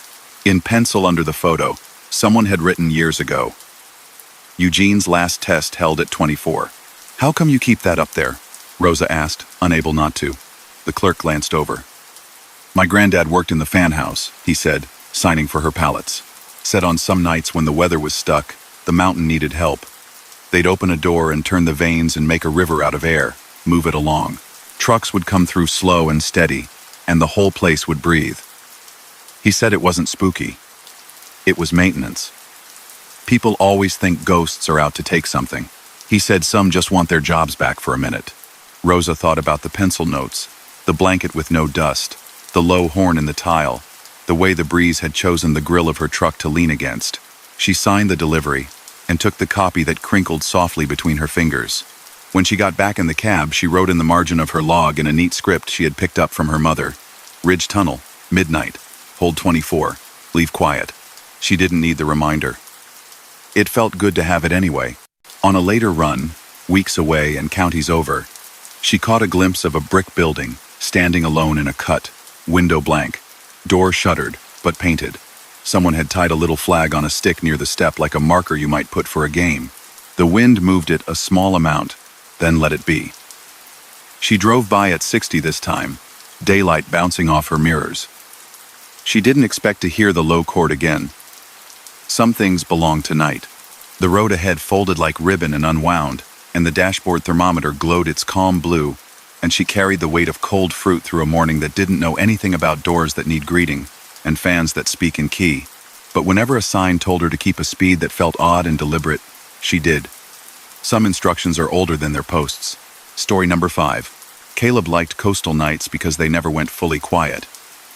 Out over the flats, the world breathed water moving under boards, wind combing through cordgrass, gulls lifting and setting even in darkness. The cab held its own small weather. Coffee steam. The whir of the defroster nudged low, the faint salt that sneaks in no matter how many times the filters get changed. His rig carried a mixed pallet load for the island. Paint cans boxed in cardboard sleeves, coils of rope, bundles of shingles that smelled like warm tar even when they were cold. The trailer rode civil.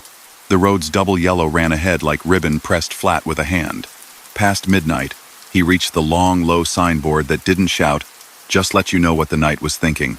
Bay Marsh, Causeway, single lane, follow pilot, car with paint."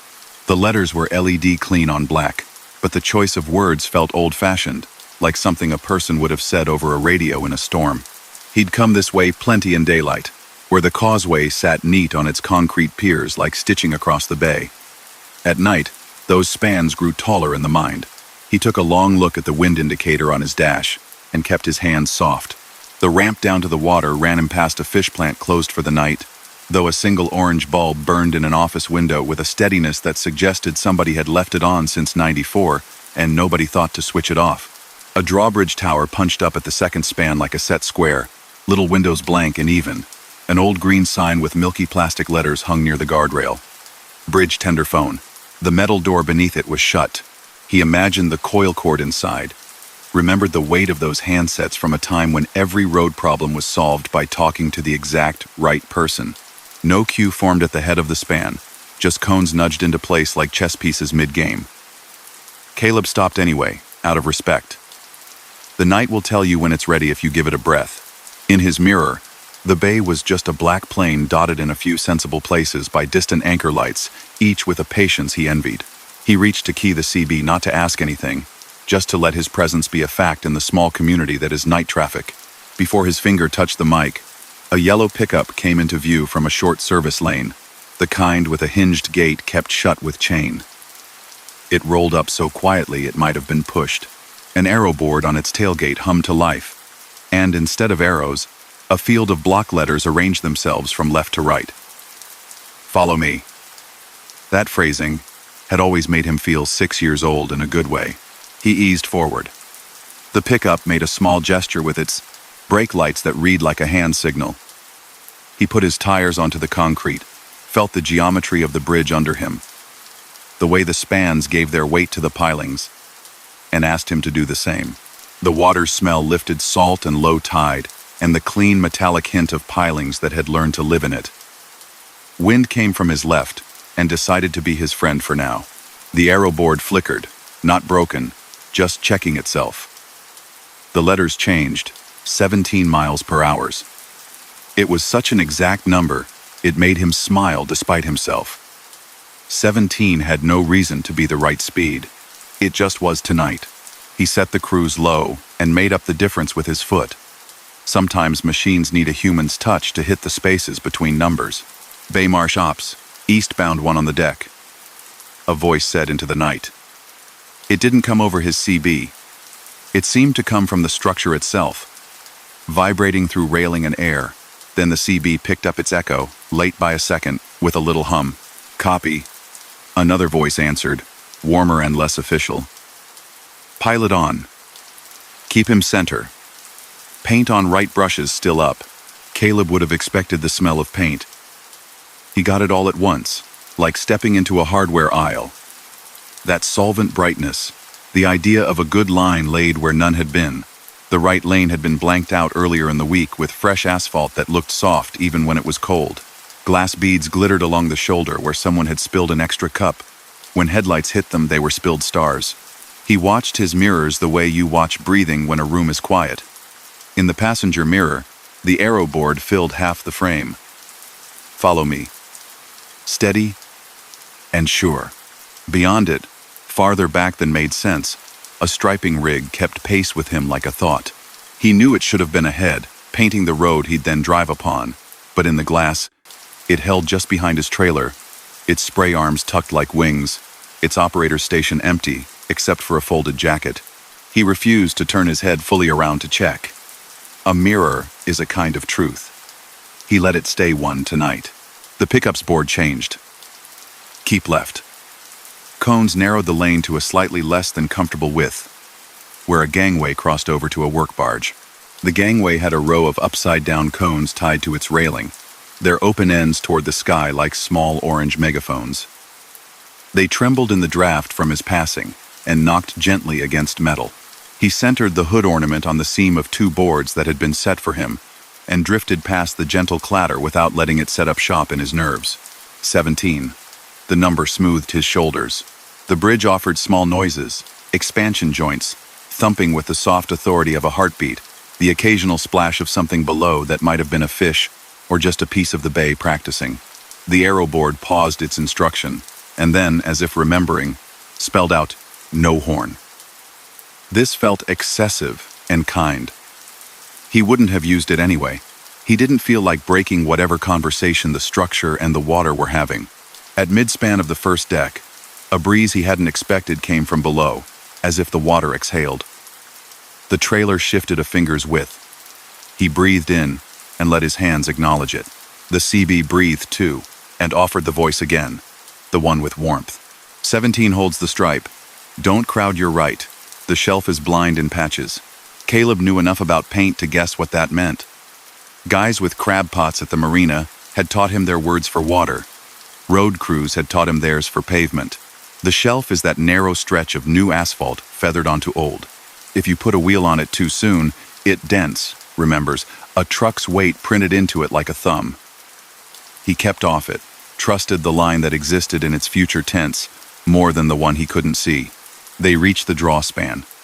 The tower rose overhead with its windows blank as eyes in the night. The pickup braked with the instinctive grace of someone who knows every rivet in this structure, and Caleb rolled to a soft stop behind it. The aeroboard's letters reorganized themselves into weight. Far down the waterline, he saw a slow parade of deck lights moving like a thought. A barge. Then, it would take its time because water forgives haste less than road does. The little green sign's phone box, the one that had been shut, clacked softly as if relieved of a duty for a second. He stared at it absently and saw, reflected in its spidered glass, the aeroboard blinking, the word wait becoming a rhythm. He flicked off his headlights and left his markers on. In their glow, dust danced around the hood. The CB picked up a different voice now, not the shoulder radio, but something older, thinner, full of static and sea. Range east to bay. 2 out of the channel. Slack in 10.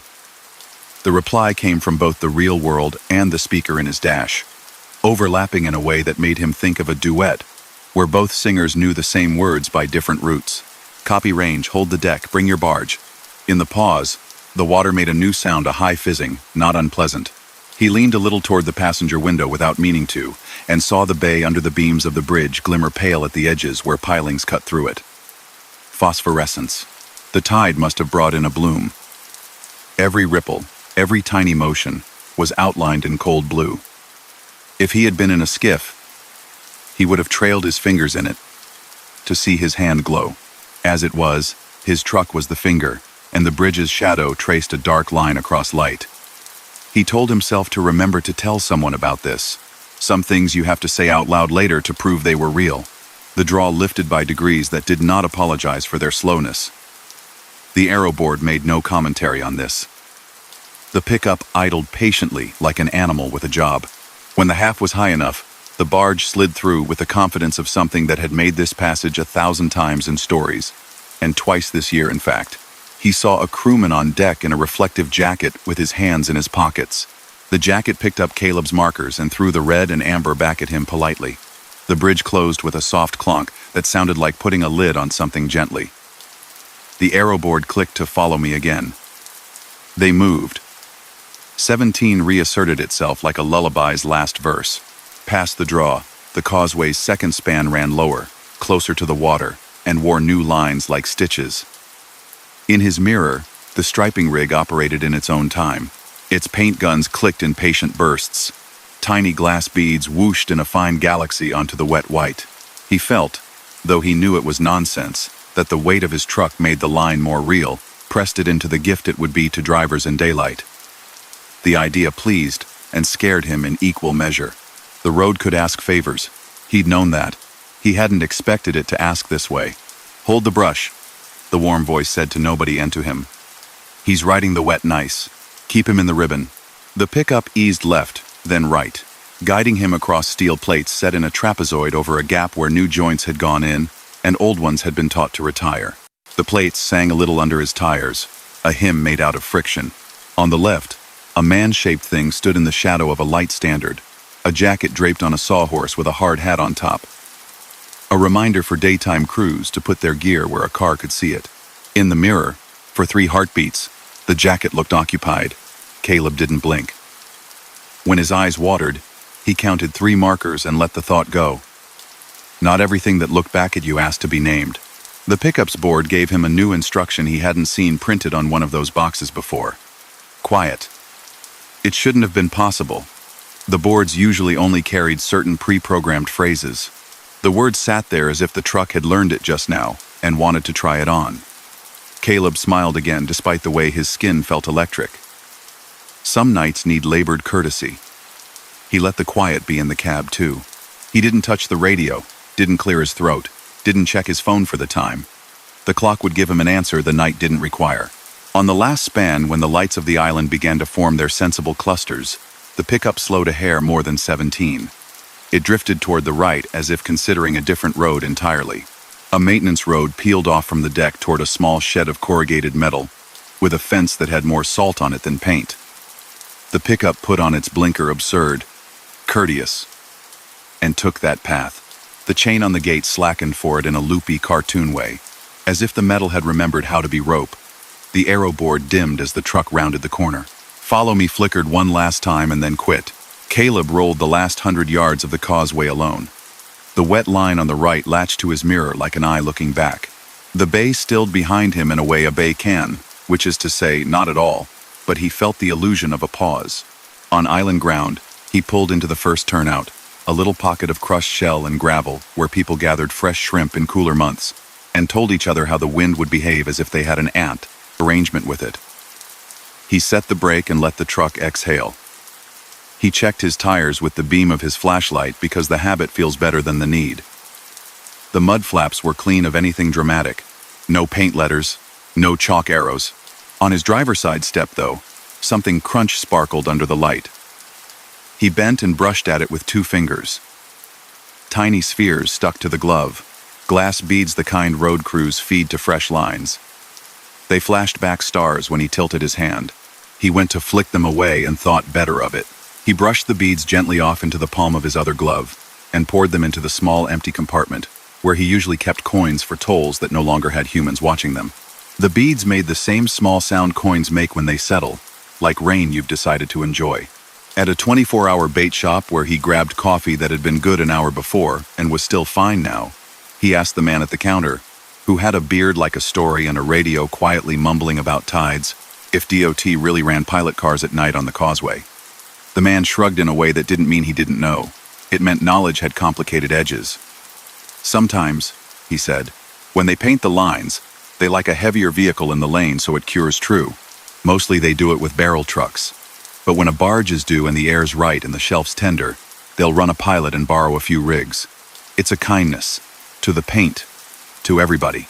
"You ever see the pilot tucked down onto the maintenance road?" Caleb asked, not because he needed the answer, but because it felt like finishing a sentence.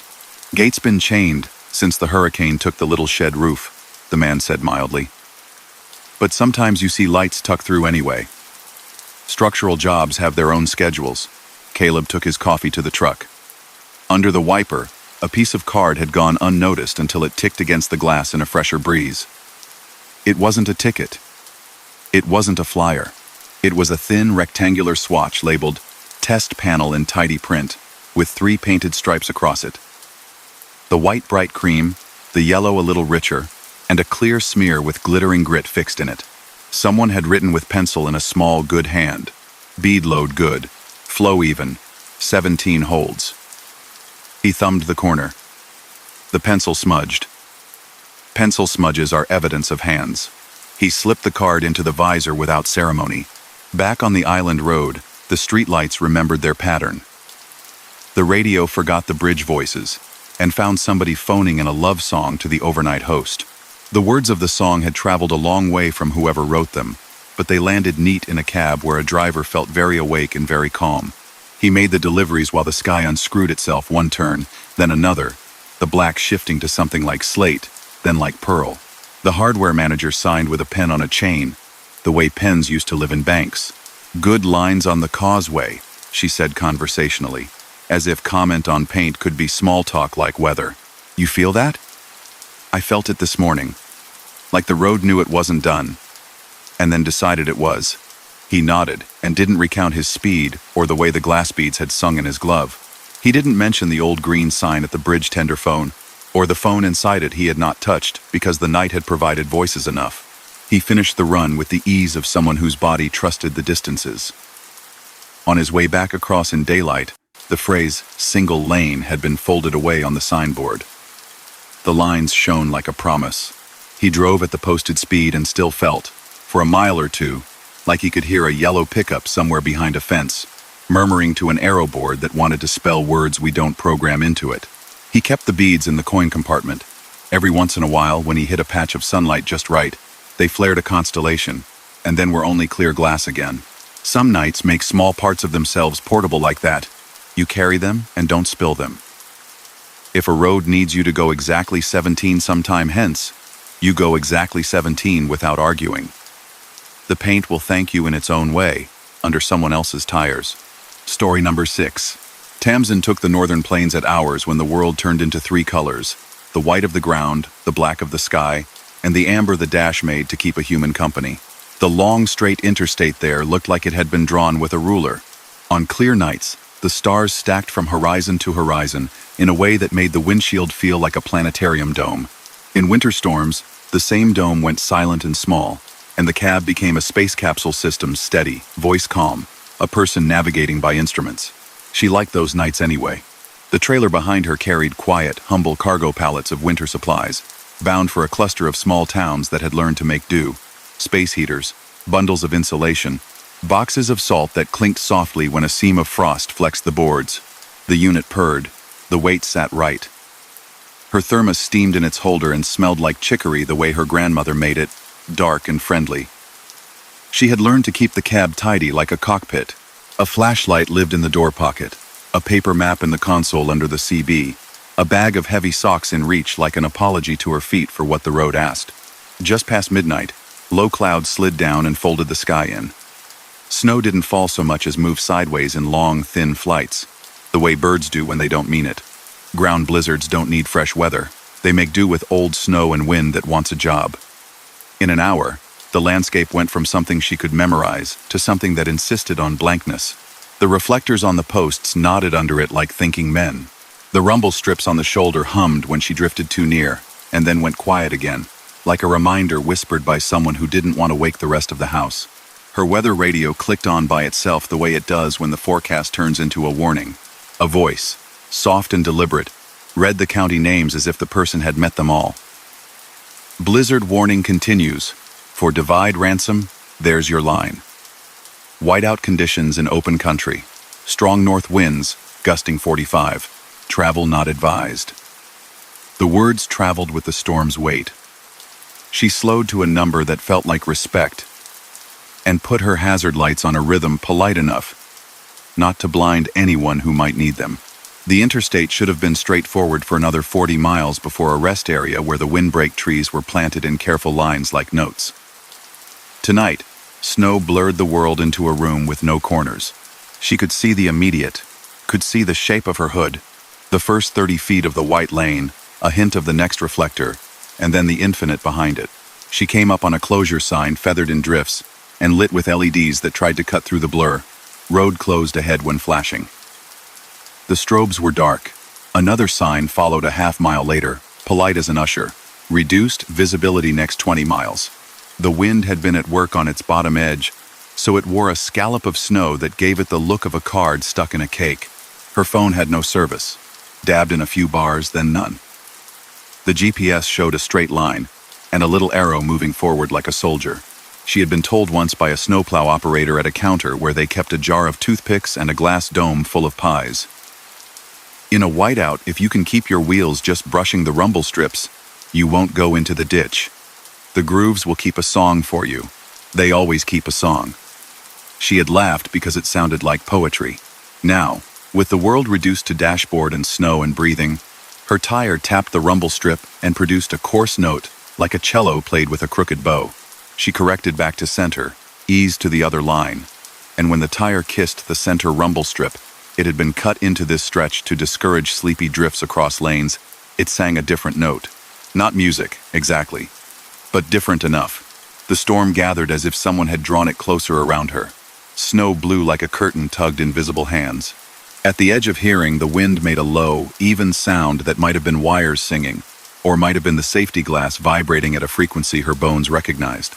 She found herself counting the dots on the lane lines to slow her mind. She named them in her head, the way you name mailboxes when you run out of other landmarks. She was not afraid. There wasn't room for it in the cab. Not with all the little jobs that lived there. Her CB was on 19, volume set low. Green light, a steady friend. Static breathed. Every so often a voice slid in and broke up again, as if the storm itself wanted to talk and kept getting the consonants wrong. She didn't try to transmit. Out here, transmission could feel like throwing a ball into a white room and having it never hit anything.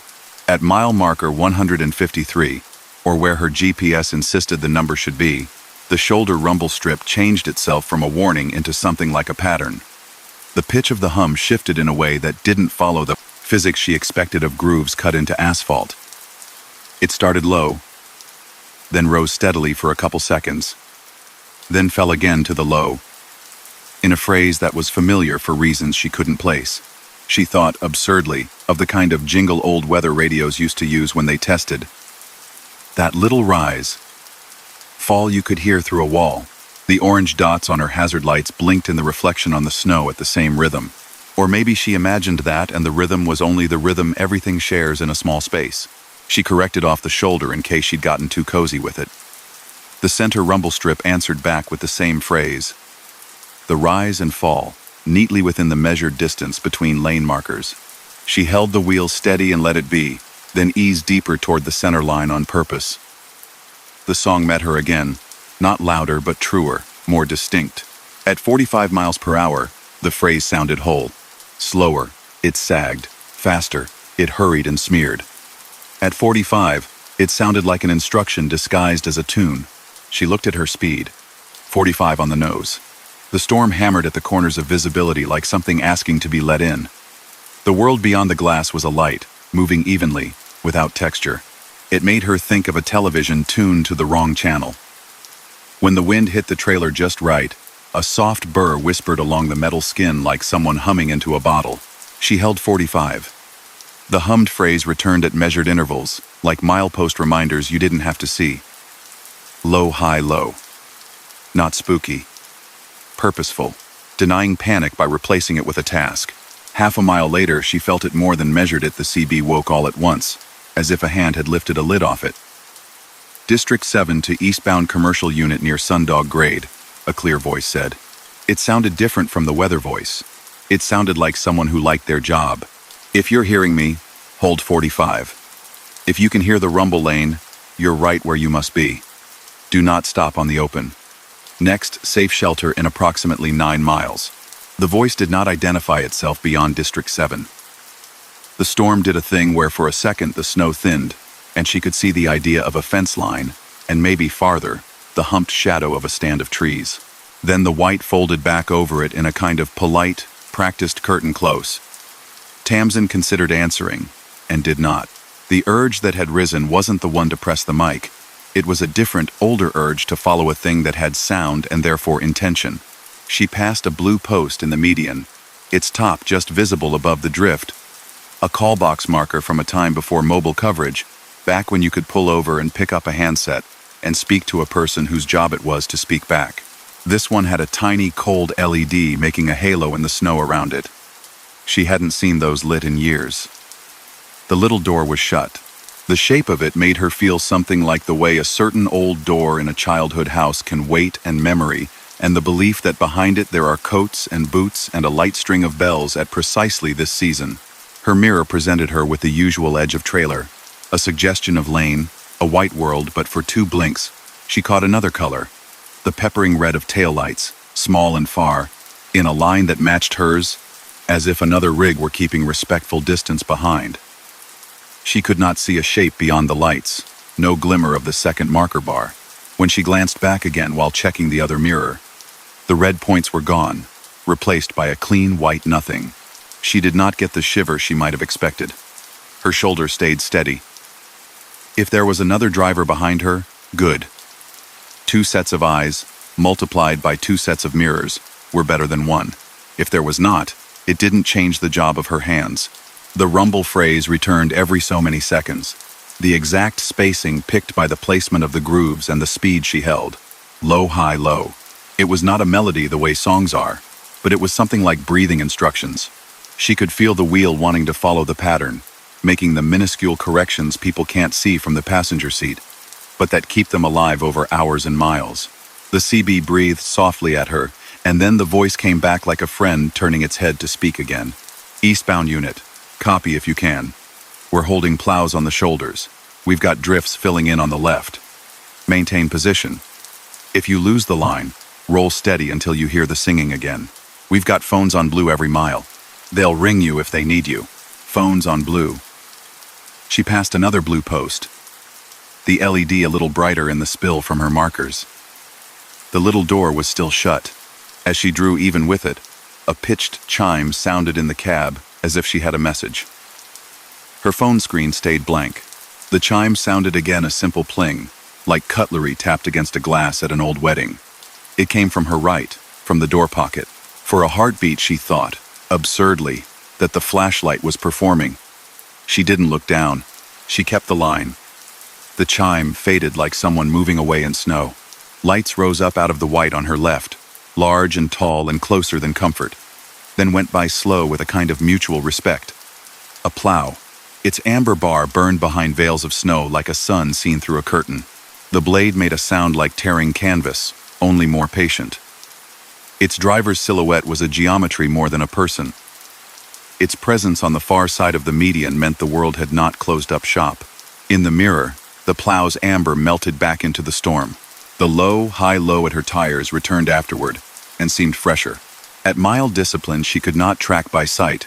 The rumble strip's tune changed. Not the notes, the relationship. The rise took longer, the drop a hair sharper. When she touched the shoulder again carefully, she felt the same change there. She had no idea how a different pattern of grooves had gotten into the road since summer. Maybe crews had carved that section for a pilot study. Maybe this was one of those musical road experiments she'd read about that made neighbors complain about almost hearing a tune at 3 in the morning. If that were true, it had the decency tonight to keep its voice low and useful. Her speed wavered, bumped up to 47, and the phrase went sloppy. She felt the rightness of that in her chest, the way you feel a song rush at a funeral and want to put your palm down to slow it. She brought it back. 45 made the dot dash of grooves resolve into something like language. When the voice came back on the CB, it matched what she had felt. "That's it," it said, as if someone had watched her speed drop 2 digits. "Hold the note." Another blue post took shape and went by. As the LED on it passed the plane of her window, the pling sounded again, almost cheerful this time. "Sundog Barn in 6, the voice said. "Doors will be open. Do not wait at the fence. Bring your rig inside before stopping. If you can't see the entrance, hold the note and we'll flick the lights. You'll know them when you see them." The highway rose the smallest amount, enough for the wind to lodge underneath and change its mind about direction. The trailer leaned a degree left, then settled. A clump of grass, one of those stubborn prairie bunches that live in the crack between road and world, cottoned with snow and looked like a ghostly animal set there by a child. She found herself talking to her engine the way she did when she needed its confidence. "We're good," she said into her collar. "We're fine. You're doing excellent. Thank you." In the mirror, the red twin taillights she had half noticed before showed again for a long blink, then were gone, as if a wave had taken them. She wouldn't have sworn to them even if someone had asked. The low, high low of the rumble phrase gathered itself like the beginning of a story. She eased her shoulders down her back. Her breath came easy. "Between us and the weather, let there be a job." She passed a snow fence half buried, its slatted wood catching drifts the way it was designed to, making miniature dunes that would, in summer, be remembered only by how the grass grew long on one side and not the other. The CB crackled like a vinyl record found in a closet. "District 7 to Sundog Barn," the warm voice said, but this time to someone else. "We've got one coming in. Keep your east door sprung and sweep the apron. The phones are singing. Tell Genevieve to put the coffee on." In the pause before the reply, the storm knocked on the windshield lightly with a handful of ice like pebbles. A new voice came through, female, light, as if it was bouncing down a stairwell. "Barn's lit," it said.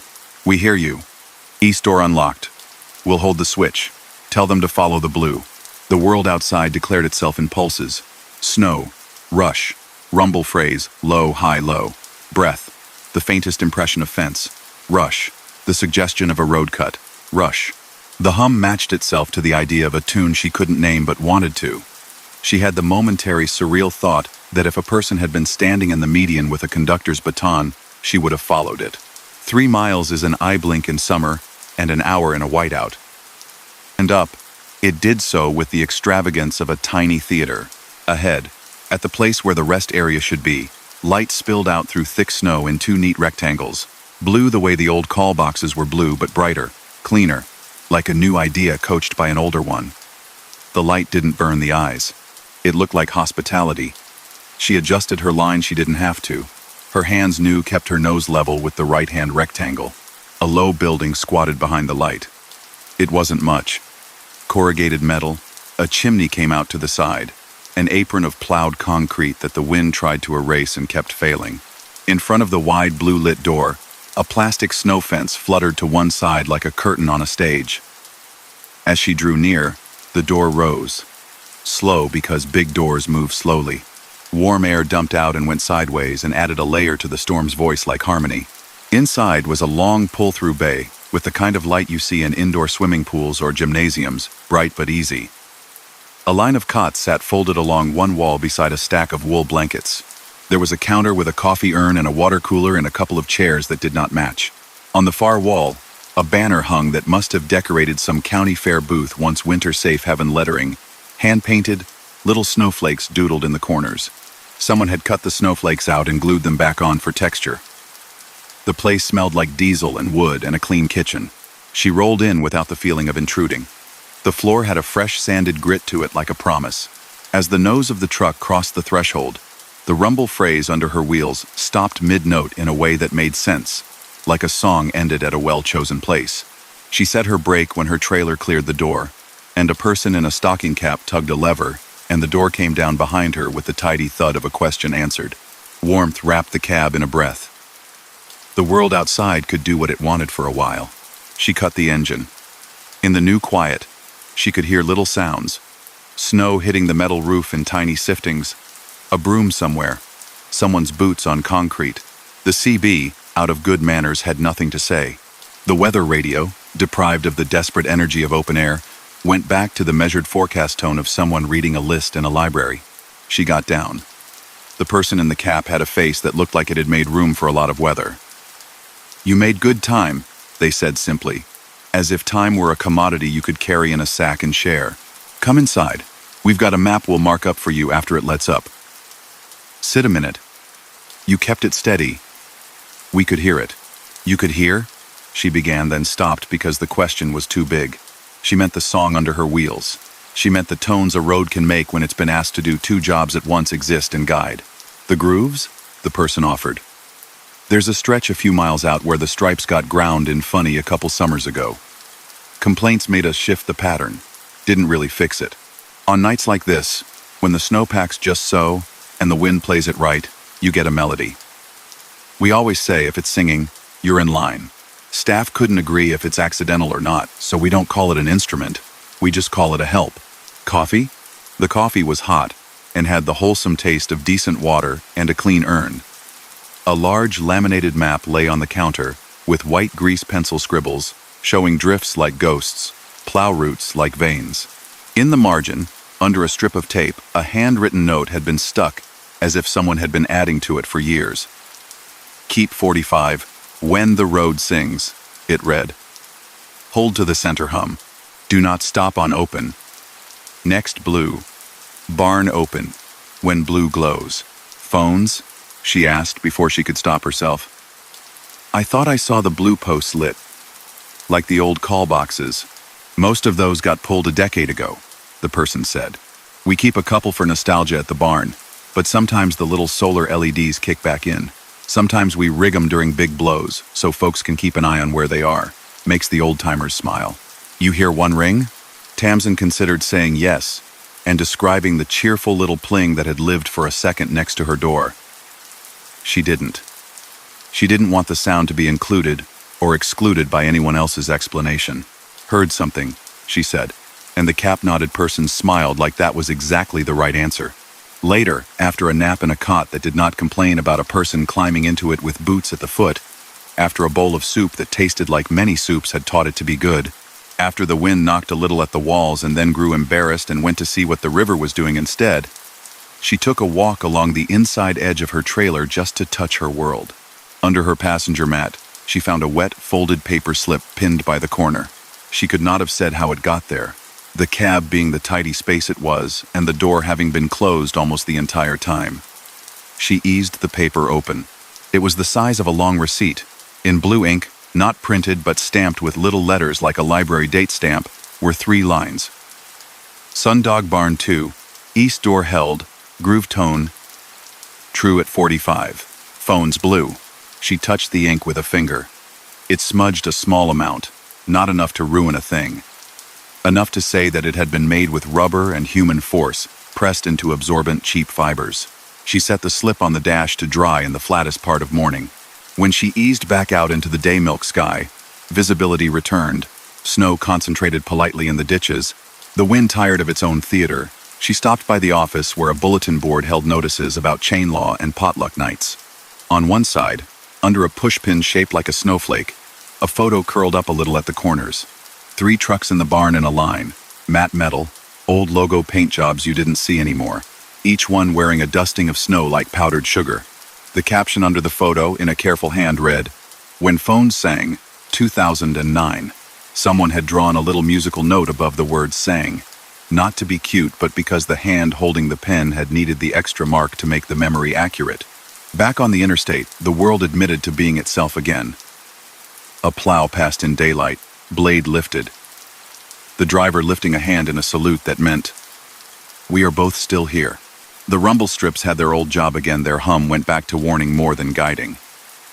When she drifted a hair toward the center to test it, the pitch did not cohere into a tune. That seemed right. Not all roads should be instruments all the time. Some are best as silent companions until asked. At a truck stop a county east, she paid for fuel and a breakfast that tasted like salt and syrup, and she asked a person behind the counter careful questions the way you do when you want only some of the story. "Sundog Barn have those blue posts on full time?" The person blew hair away from their face without using a hand. "We got a grant for them once," they said. "They glow when we tell them to. Nobody wants to spend the money to keep them on always, so they're event lights now." They smiled out one side of their mouth. Phones are long gone. People still look for them. Sometimes folks call here landline and ask us to ring the next mile like we could. We can't. But it's sweet. Tamsin nodded as if it were sweet, and not something else that didn't have a name she liked. She walked back to her cab through air that didn't try to disassemble her. Snow squeaked under her boots in that exact way dry cold makes things honest. The sun rolled along behind high cloud, like a coin under a napkin. She kept the slip with the blue ink stamped lines behind the paper map under the CB. It didn't weigh anything at all. It changed the way the compartment closed in some microscopic way that made her hand take an extra second with it. On unremarkable nights on some other route where the cornfields made their own sky, sometimes, when bits of frost pinged the windshield in a way that remembered a better storm, she let the rig drift a hair left or right, felt the subtle language in the tires, and thought about how, in certain parts of the world, people had taught the road to sing on purpose for tourism, for fun. Out here, the land and the weather, and whoever kept the barn, had taught it to sing for necessity. The songs were short, the songs were plain. You held the note. You arrived. Months later, when the cold remembered the idea of itself and the news talked in acronyms again about air that would not be argued with, she ran the planes once more. The warning signs did their jobs. The weather voice read the same counties like a roll call. Somewhere west of mile 153, the grooves found her tires, and for a minute the white returned, and the cab became small and the world democratic about who got to be seen and who did not. She waited without waiting. Then there it was, the phrase she had expected to be disappointed by. Low, high, low, unshowy and sure. Her shoulders lowered a notch. She held 45 because some things are requests and some are instructions, and this felt like prayer. Story number 7. Nico took the island run when most of the city was asleep. The route was simple, on paper. Roll along the dark beltway, curve through the salt marsh, where the road sits just above the water like a thought, then up onto the ferry and across a wide sound. In the cab he kept the air cool, the window cracked a finger for the smell of tide, and the radio low enough to be a kind of company that didn't insist on answers. The trailer held garden center stock for a morning opening bags of potting mix, stacked like bricks, flats of starter plants tucked in trays, a pallet of terracotta pots that chimed softly when the road remembered a joint. Near 1 in the morning, the off-ramp to the terminal rose like a ramp to a stage. Sodium lights made the concrete look like old film. A sign over the lanes glowed with letters that changed their mind politely. Fog proster in effect. Set brakes. Remain in vehicles. The fog itself had arrived without drama, a low white that turned the familiar shapes of bollards and railings into ghosts that behaved. From somewhere beyond the shadow of the terminal building came the sound of a horn carried thin, a long, patient note that went from low to lower and then let go. The lanes before the toll booths were empty, the painted arrows on the ground wet and making their own little galaxies under the lamps. A small van slept at the far end, with its hazard lights clicking slowly. Nico eased forward, lowered his window, and passed his reservation barcode to the night clerk, who took it with a gloved hand, and the kind of nod that says both thank you and safe travels, without making a big deal of either. A laminated paper leaned against the glass at the clerk's elbow. Fog run. No open deck access, do not exit vehicles. He nodded back and rolled on. Lane 2, please. The loudspeaker above him offered in a voice that had been engineered to sound calm in storms and laughter alike. A person in a yellow slicker stood at the lane's mouth with a flashlight cone and unsentimental kindness. They made a small circling motion, come ahead. Come ahead, and then a chopping one stop right there. Nico set the brake, cut the engine, and felt the sudden intimacy that comes when a machine shuts its voice off in a fog. The deckhand stepped to his window and spoke up just a notch. Set your brakes and stay put. We're in a hold and go for visibility. If you feel the boat heel hard, don't start her. Just wait. We'll walk you off the other side. Copy, Nico said, because some words want a reply, and because the deckhand's slicker beaded water like a roof. The slicker had a name strip sewn on with crooked stitches. Ruth. She tapped the sidewall of his front tire with a small rubber mallet. The sound had a roundness to it. She nodded, satisfied, then chalked a mark on the rubber with a brisk flick. A white L traced itself there, followed by a small 2. The chalk looked too bright in the fog. She moved on and did the same to the van. Rituals are contagious. They made him feel safe. The loading began with the rhythm of people who had shared a job for long enough to do it without talking much. A string of sedans and a box truck flowed aboard in a choreography that left little gaps where air could breathe. The ferry's deck swallowed them, the ceiling low and full of pipes that had been painted a green that always looks clean in the dark. The deck lights were not the blasting kind. They were good at telling the difference between night and day and did not try to win. Nico guided his tractor onto the steel and watched the pavement become plate under his tires. The sound changed, a hum becoming a drum, and then a softer hum again. The ferry crew waved him forward, and then held a flat hand low when they wanted him to stop. His bumper met a chalk set for him with a private kindness. He set the brake with a decisive pull, took a breath, and listened to his truck settle. The ferry announced itself with 2 low sounds that pressed lightly on the bones. The deck vibrated in a way not like road vibration. It came as a body would feel a heartbeat through a hand held to a chest. A PA chime sounded the sort that suggests someone is about to explain a change in plan without revealing whether that change is good news, and the same calm voice said, "We are underway. Fog procedures are in effect. Please remain with vehicles, set brakes, and do not sound horns. Do not restart engines until told. Thank you." Outside, what little world there was beyond the deck's openings pressed up against the ferry like a soft cloth. The horn called its long note again. From somewhere above, boots crossed a surface with a hollow at the middle. A sound like people walking across an empty stage, and then the deck crew's steps returned in their practical stomp. The truck next to Nico's had a bumper sticker about fishing that had been on it long enough to fade. He watched the condensation gather on its chrome and slide down like thinking. The CB, which he had left on without much hope for conversation, cracked once with a sigh and gave him a voice he didn't know.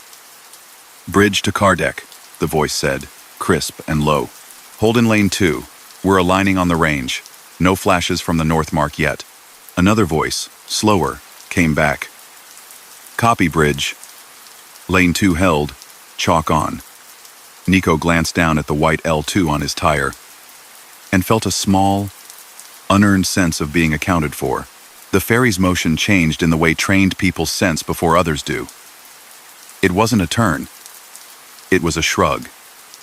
The deck rolled a little, and then steadied. Along the ceiling, a series of numbers stenciled in black 2, 4, 6 marked the lanes like ribs. Someone long ago had written with a marker next to 6, a little joke left for a night where a person needed it. "Don't worry, it's supposed to move."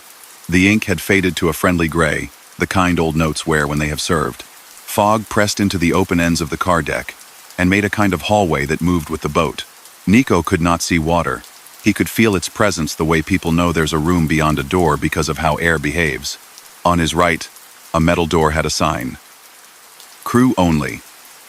Under it, smaller. Emergency phone. The phone was the kind with a metal spiral cord, the handset weighty, even in imagination. A little square bulletin board beside it held a damp paper penciled neat, taped down the corners. Fog range white over white, keep it true. The words were only numbers and names, but his chest felt less alone with them there. From the bow opened a thin line of light. Not the deck's greenish, not the truck's amber, but a fixed white, far and higher than seemed possible given the fog steady. It was joined by another, lower and closer, dimmer and warmer. They made a line that formed a single point if you stood in the right place and looked straight. Two lights aligned as one. Someone up in the wheelhouse had accomplished it and announced in their language to their own that it had been done. He had seen range lights on charts he never used. He had never thought they would matter to a truck driver. Here they were, lifted out of a black and white page and into the fog, turning an unseeable channel into a straightness. And then the lower light shifted a half-inch, and the top did not, and the whole world tilted in his head, the sensation not of danger but of precision. A clang like a pipe rung with a wrench echoed somewhere aft. His truck's interior mirror held the deck behind in miniature, so he could see the red of a taillight 2 lanes over Blossom, and then dim. Condensation trickled down the stick shift as if the metal had decided to join the room's weather. From above, a bell sounded, one mute beat, and he wanted to think of it as someone ringing a bicycle bell on a fog-swallowed street. The ferry's horn answered with its long arithmetic again. The difference between the two suggested people in different places doing the same careful job. For a moment, the fog thinned to a checkerboard of more and less, and through one of those squares, Nico saw something so matter-of-fact that it felt tender. A small white mast with 2 lamps, one higher than the other, mounted on a stub pier. The higher lamp shone steady, the lower, steady, range lights. White over white, as the paper had said. The ferry held them aligned. He had never thought to be grateful to geometry before. The CB spoke again, the voice from the bridge that existed as a pressed-down tone rather than a sound. Hold your bell. Crossing traffic to starboard. Let it slide. Then, a pause, and... Okay. Give us 2. The horn twice. A little more urgent in the second. The sense of other vessels breathing the same fog made the skin along Nico's arms take notice without panic. The PA voice returned, much closer to everyone's lives. We will slow briefly in the channel. Remain in vehicles. Engines must remain off. Thank you. A sedan idled in front of him anyway. Its exhaust whispered to itself and made the fog outside its tailpipe curl like smoke from a candle. 2 deckhands glided to the driver's side and leaned in, their body language a kind instruction rather than reprimand. The exhaust ceased. The fog pulled itself back together. The boat's motion gentled. It felt as if a hand had dropped through the roof of the world and touched the sound on the shoulder. A low murmur rose through the deck plate like something repacked, and then after a long narrowing of time, the light shifted and the ferry resumed its steady ease. Overhead, the marker next to the 6 looked more pleased than before, though. It remained a marker. Nico found himself tracing the chalk L on his tire with his eyes when he looked down. The chalk didn't smear. The chalk did its job. He expected the crossing to take 20 minutes. The clock on the dash took away any expectation of time being obedient. Midway, a voice on a different channel brushed his CB, a channel his set shouldn't have been listening to, caught only because the air was a good conductor in here. Port side? Ready? Someone asked. Port ready, someone replied, the cadence of an old radio operator. A third voice put a word into the space between. Alternative slip confirmed. Fog heavy at main. A new feeling rippled through the car deck, doors opening in someone's mind. The boat would land somewhere else. The announcement came on the PA to make it official, the same voice soothing but not false. Due to visibility, we will be landing at North Pier. Please remain in vehicles. There will be guidance for exiting. Thank you for your patience. The deckhands began to move with a sense that had nothing to do with hurry and everything to do with decision. They set chalks in different places. One placed a cone at the end of Nico's lane, then moved it 1 foot to the left, then back again until it was exactly where he wanted it. The cone had the number 3 written on it with a faded grease pencil. Nico noticed because it wasn't printed. He liked that the cone had been counted by a hand. The ferry's horn spoke one last time before the glide into the alternative slip, a longer note that felt like clearing a throat. Then came small sounds, ropes caught and tossed, cleat takes, a cough of winch, a dull thump that said we have arrived, and a softer one that said we agree. The deckhands pulled the big doors and the fog stepped inside like it had been waiting outside politely, hat off. The range lights were not needed now. In their place was a dock light that burned with a yellow honesty that told splinters and steps and the edges of a concrete ramp. Lane 2 hold. Lane 5 go. A voice called not on a loudspeaker but in a shout practiced to carry. Then, 2 go. 1 hold. 3 hold. 4 go.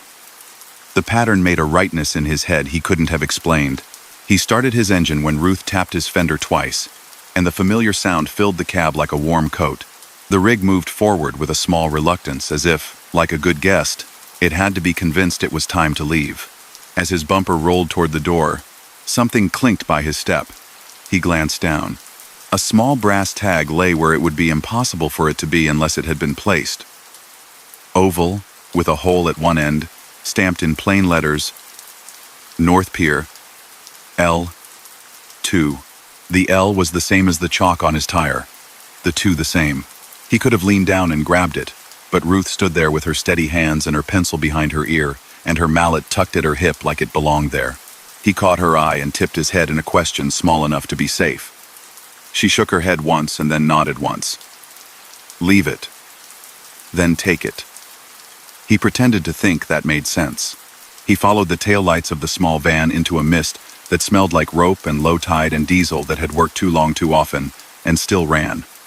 The ramp creaked the way old wood does when it has a job.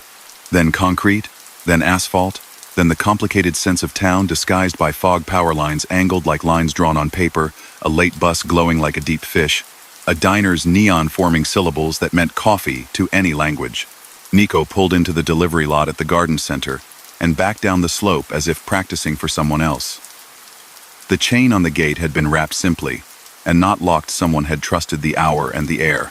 He set the brake, cut the engine, and stepped down. The fog made every plant in the stockyard look like a different idea of the same thing. He walked the trailer's length and put his hand on the latch and let it be. He didn't open yet.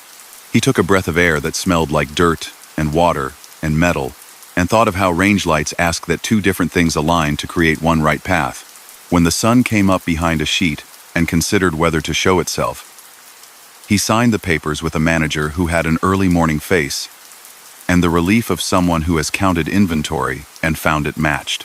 They made that small talk people make about weather, which is really about the social fact that being alive at the same time is an unlikely thing.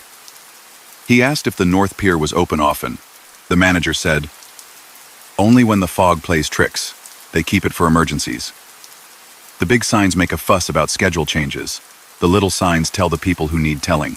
He drove back toward the ferry early enough to stop for good coffee at a place that had a sign out front chalked with a joke that did not try too hard.